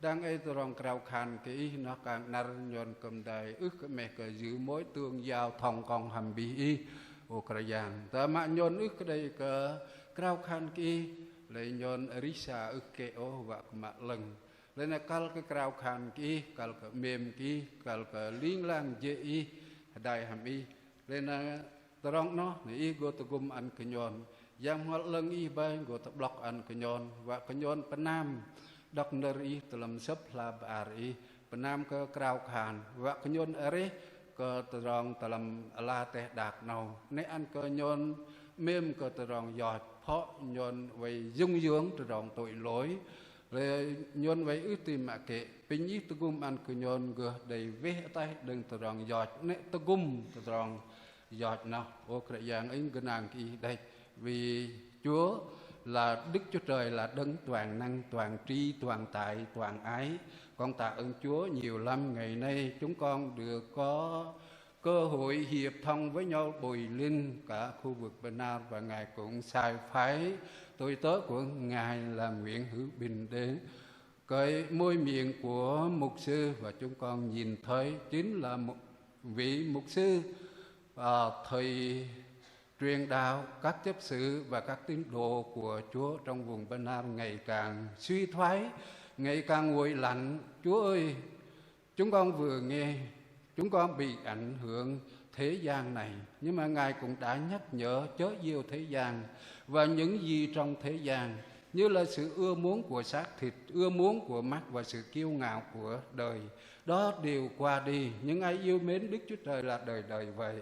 Nhưng mà chúng con bị ảnh hưởng cái đó, chúng con thành yêu thế gian, yêu tiền, yêu quyền và yêu những gì mà con người mình thấy còn mắt.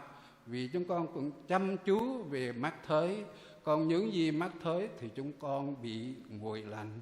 Giờ đây xin Ngài, xin Đức Thánh Linh của Ngài cảm động trong lòng chúng con, để chúng con đời giấy hầu việc Chúa được tốt đẹp hơn.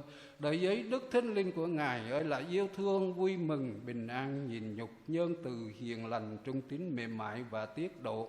Ôi Chúa Thánh Linh ơi, xin Ngài giúp đỡ các tôi tớ của Ngài. Sau khi nghe bồi linh này về ai nấy về sở của mình, rồi chăn giữ bầy chiên của Chúa tốt đẹp hơn và theo ý muốn của Chúa hơn. Đừng để chúng con sai lạc, lệch lạc, đi theo ý riêng của chúng con. Nhưng xin Đức Thánh Linh mỗi ngày từng giờ phút giây nhắc nhở chúng con hầu việc Chúa ngày có kết quả tốt đẹp hơn. Hầu mỗi người chúng con trở nên cánh tay đắc lực và công cụ hữu ích cho nhà Chúa. Con cầu nguyện nhân danh Chúa Giêsu Christ. Amen. Xin mời hội đồng đồng ngồi.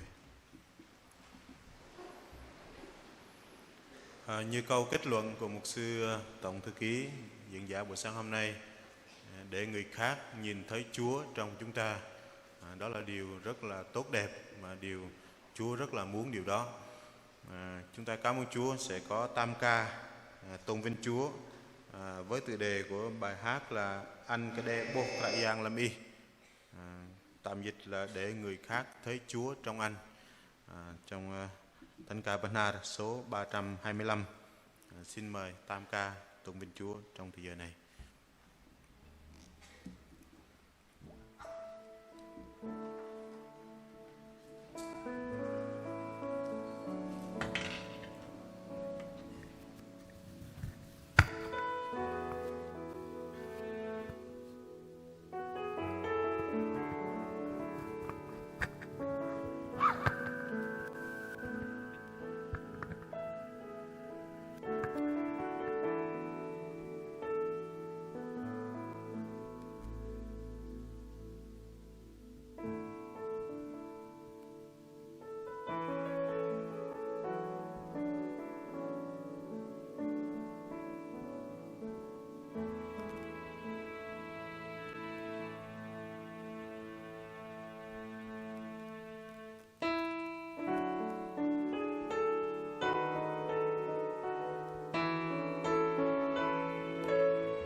Châu Âu bằng mưa từ đó rồi bên bằng lơ bờ gai cứng lăng bờ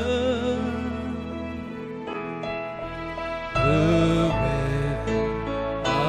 câu bờ gòn bờ gòn phá cờ sang lâm đi ân cơ để bộ ra sang lâm đi ân cơ để bộ ra sang lâm đi niềm nắng rồi từ rong mềm bằng lưng phá cờ để bộ ra sang lâm đi niềm nắng chẳng hình kia cơ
rồi cơ trống mềm bằng từng cơ bắt xứ vang cơ để bộ ra giang lòng đi vang cơ để bộ ra giang lòng đi.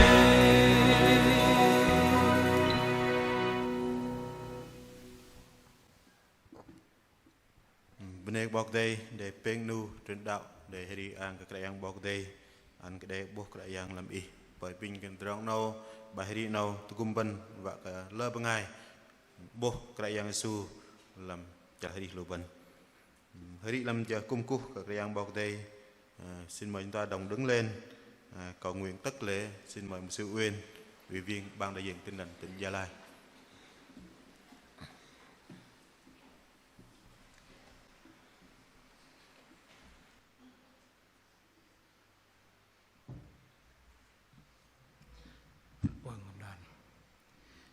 Kerajaan ma'ari hilang paplenti. Ihbay kerajaan cetapang mian tebdar. Trok kon bengai nam hanap keku bang nan lam tom tedong. Kerajaan jeno nar au benek an kekul bengai berjang di dang deng bok tho thep tho kerak nam yang de bengai tu gum tedong yang nyon begop bah dai lam nih nam kum kuk tau nyon kuk nyon bang nan deng noh nyon meng ner tho tu bok nyon.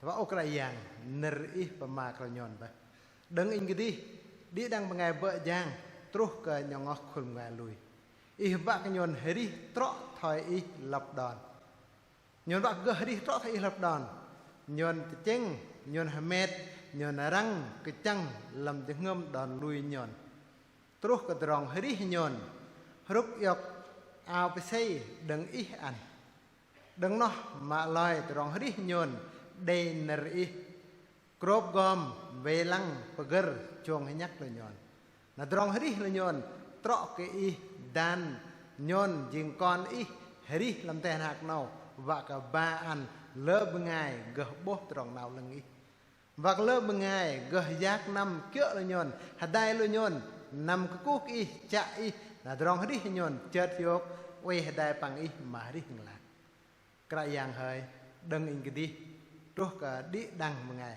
đại nhon heri tam trọ tam malap tam cái chăng tapa làm drong heri nhon pe nhịp thọ tu bốc nhon pe nhịp dong tu gum pe nhịp met đi ngâm nhon vạc nhon heri trọ cả một ngày rei yok jing một ngày lui ki jing con bằng joa là nhon heri làm thế nào nào vạc gờ pứ bảng nan vạc nhon gặp thọ tu bốc cả lớp một ngày về zoom tal cái nhon tam bốc tam bắt tam tưng trọ lần cái yang hơi chờ nào nhiều bên kia. Cái yang ian cái drong nhon công cụ khi đằng plung nhon patam terus cái để lơ khol heri bứ bang nan là đây bên ngày bóng thọ joa sửa thọ tu bốc nhon tu block nhon neri để chi và mà về giờ nào cái yang đi đang là nhon cái tầng về và cái đằng giờ nào nhon mét là drong heri nhon trọ cái bên ngày lui trọ cái bên ngày jing con đừng nó vi văn vợ giang thời đan joa bớt là nhon đi trong nhon cung cú giờ nào bây nhiêu ấy đại crop gom trồng nhặt đi đằng con nào nhon chơi thiok đến nó ít thọ tu bốc về và trong đi nhon nước trọ nhon cái tưng chơi thiok giờ nào đây nhon block cái rắc chép làm trong đi nhon liên làng trọ cái nhon pứ bằng là đi ý ấy đại về lăng đừng giờ nào trúc nhon bớt nar nào đây những ngâm pran liêm câu chơi thiok sợ nào cành nhon tu bốc mà hạt đại tưng trong cung cú và bứ bang nan và mưng đằng nari về thọ tu bốc tu block cái điểm lục nhon vì nhà anh ngâm pran cái đi đằng đằng bọc thọ về bọc thọ tu bốc nari rốt cái ngày về giờ sợ ao nằm đi đằng ngày về và heri bứ bang này đi đằng ngày về gấp ban đại làm rong cô về nhiều thêm nhon đừng ngâm pran làm câu cho thiok làm cái nار nào tôm rong anh bên đây cô kỳ anh cao cam giáo nâng cái dạng Jesus Christ. Xin mời hội đồng đồng ngồi. Và sau đây sẽ có lời thông báo từ ban tổ chức và các tiểu ban phục vụ. Xin trân trọng kính mời.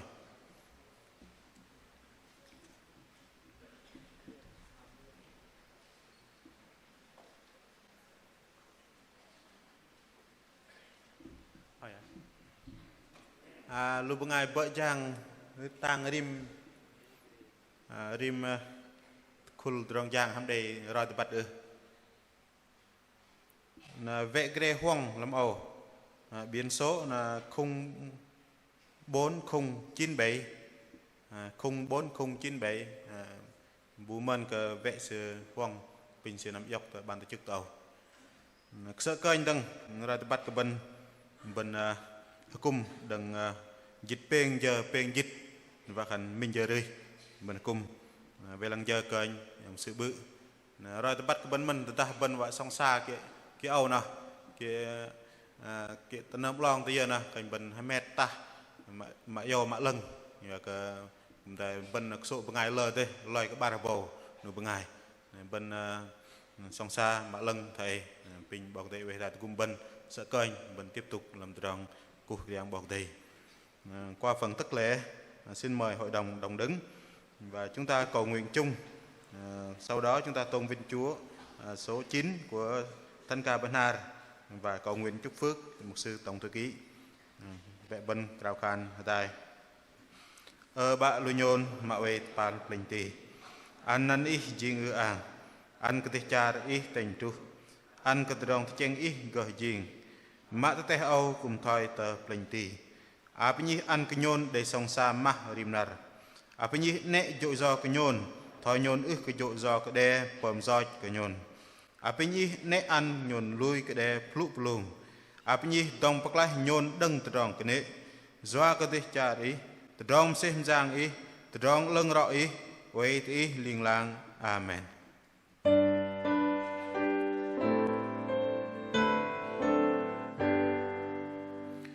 Nam đi bờ ngà bờ nê cơ cú cơ bờ cây đầy cả giang tì lo đừng lên bờ nê anan Giêsu băng bờ nê cơ giang bờ ngon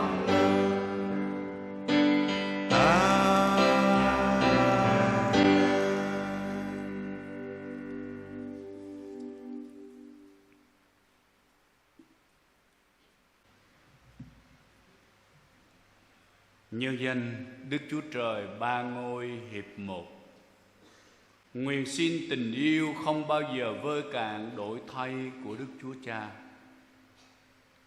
ân điển hằng dư dật của Đức Chúa Con, sự cảm thông quyền năng và khải tỏ của Đức Thánh Linh giúp cho tôi trai tớ gái của Ngài, dầu bất kỳ trong hoàn cảnh nào, ở đâu, làm việc gì,